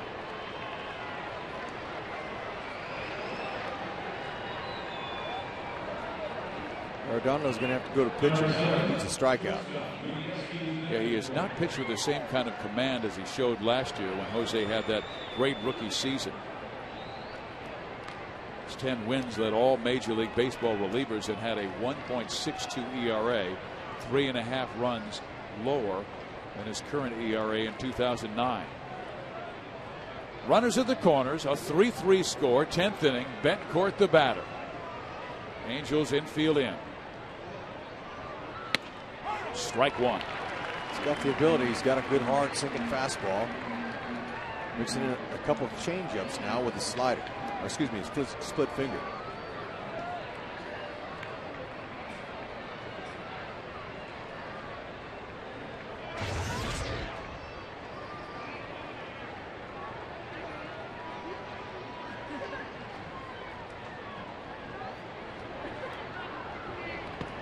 Great block by Mathis. No advance. He might have come up and caught it in the neck. Good job. Good block there. I'd imagine Ichiro Suzuki will be on the run. See him, he automatically recognized that pitch. Hits him right up underneath it. His catcher's mask. He's got a little bit of a bar down there that kind of protects that. Some other catchers have a hanging guard that hangs down there, like a shin guard that kind of protects their throat.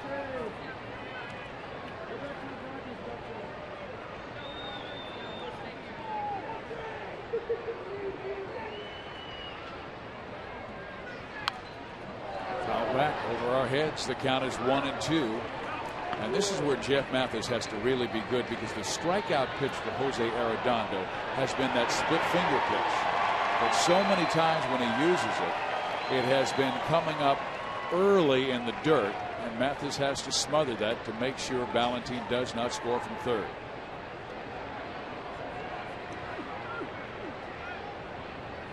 But you have confidence if you're a pitcher. Left field. Is it deep enough? Matthews racing over, makes the catch. Valentin goes. Throw to the plate. Safe! Man, what the a Angels play. will appeal, though, to third base. What a play by Matthews Jr. to get off a throw like that on the dead run. Man, it was close to the plate, but they're going to appeal, and they're going to do this appeal from the stretch. He's going to have to step off and do it. And Ibar's reminding him of that. Make sure you step off and then throw to third base and Sean Figgins. Just a reminder. So now Bruce Dreckman. The eyes are all on Bruce Dreckman, the third base umpire. Is he going to call him safe or out?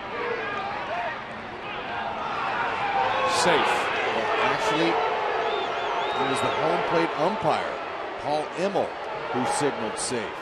As Dreckman, he went down the line with Matthews on the catch to see if he was going to make a clean catch, and it was Dreckman who had his eye on the tag-up. A tremendous throw by Gary Matthews Jr. in left field to even make it a close play at the plate, and it was awfully close.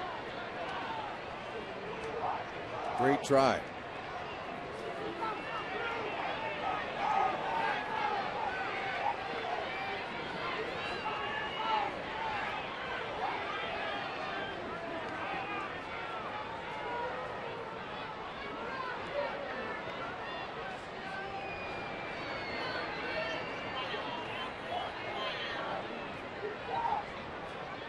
Batter is Beltre.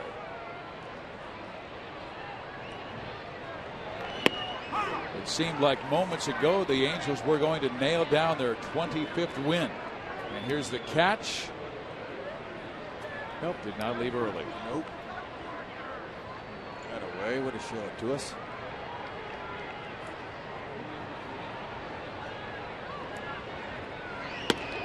Upstairs.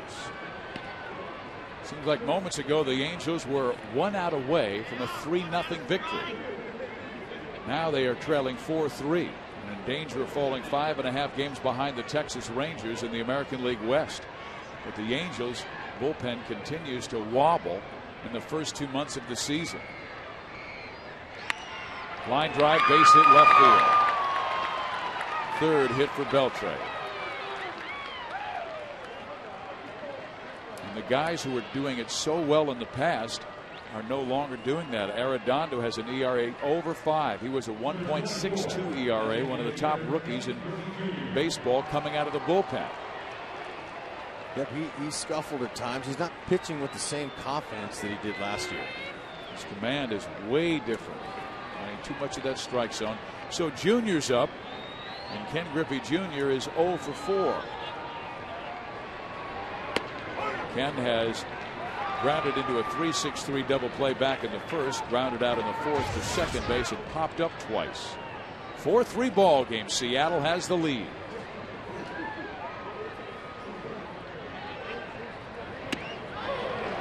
A big rip at a fastball that ran away from him. It's 0-2.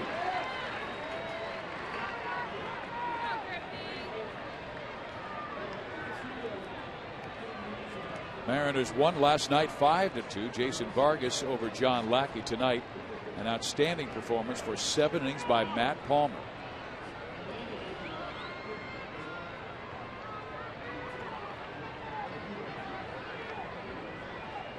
Felix Hernandez went 6 2/3 and allowed only 1. In the dirt. When the Angels bat in the 10th inning, they'll have Vlad Guerrero, Torrey Hunter, and Kendry Morales. Pretty fearsome trio coming up.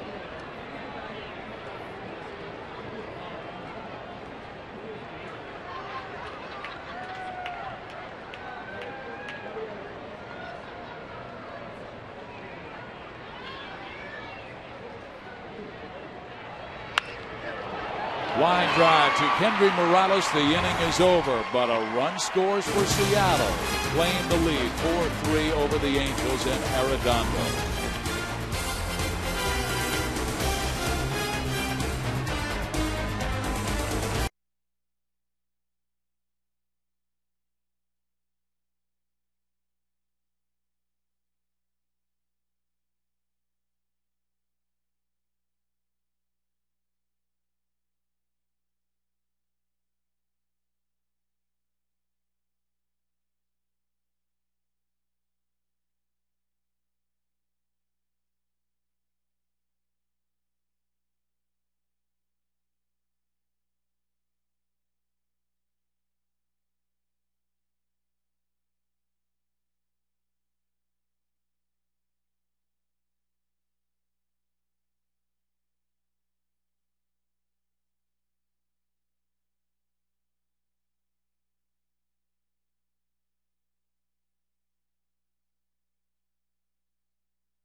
Bottom of the 10th inning. At one time, with 2 out in the 9th inning, the Angels led 3-0.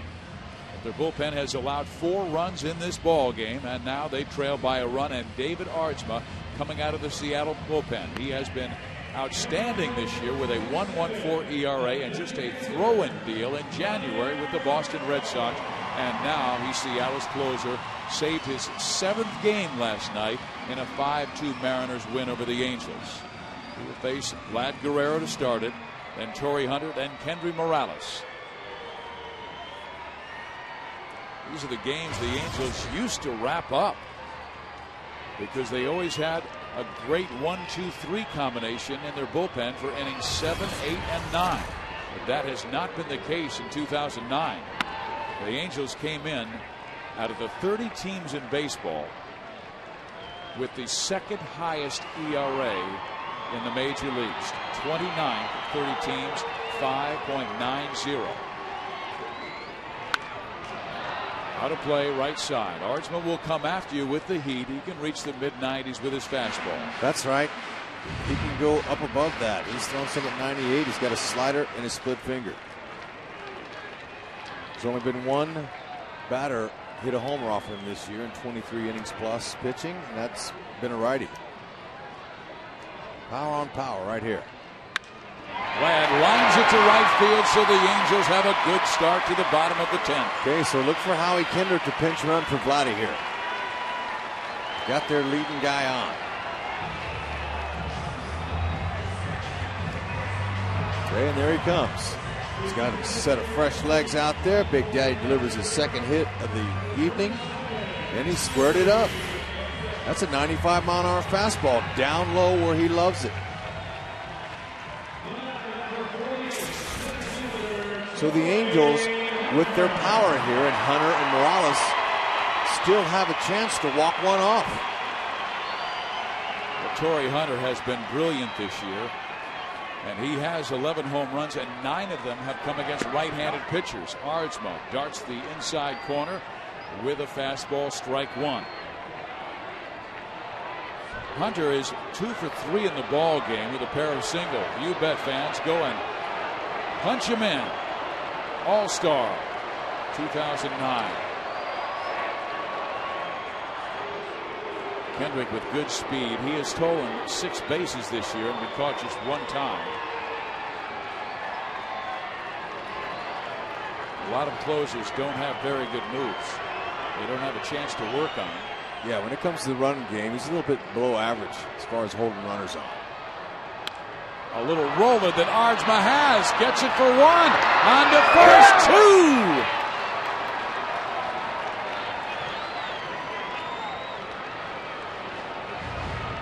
wasn't exactly what Torrey Hunter wanted there.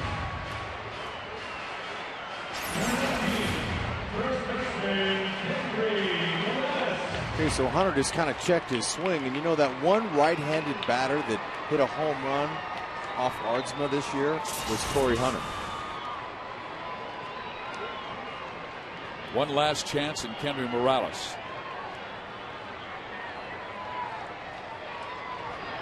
The Angels bullpen has suffered 2 blown leads this year when they were leading by 5 runs after the 7th inning.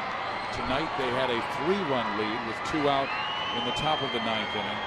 Jose Lopez belts a home run to tie it, and then they score the go-ahead in the 10th inning.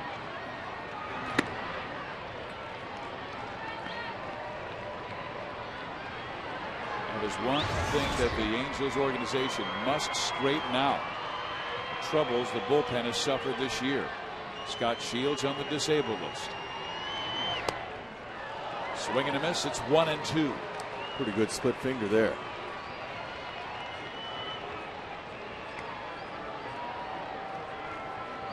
Where they missed that guy completely healthy. He's on the disabled list with tendonitis in his left knee. Was not pitching healthy and was really fighting through it. Popped up left side. They should do it. And Seattle surprises everyone in the building by pulling out a 4-3 victory. They trailed with 2 out in the 9th inning by 3 runs, and they win it, coming from behind 4-3. Batista with the win. Arredondo takes the loss. Aardsma with the save, his 8th of the year. But really a painful defeat for the Angels when you consider the effort that Matt Palmer gave the Angels. 7 strong innings, didn't give up a run, 5 punch outs, no walks, all in 111 pitches. So a tough one for the Halos here at the Big A. Really difficult. The 3rd blown save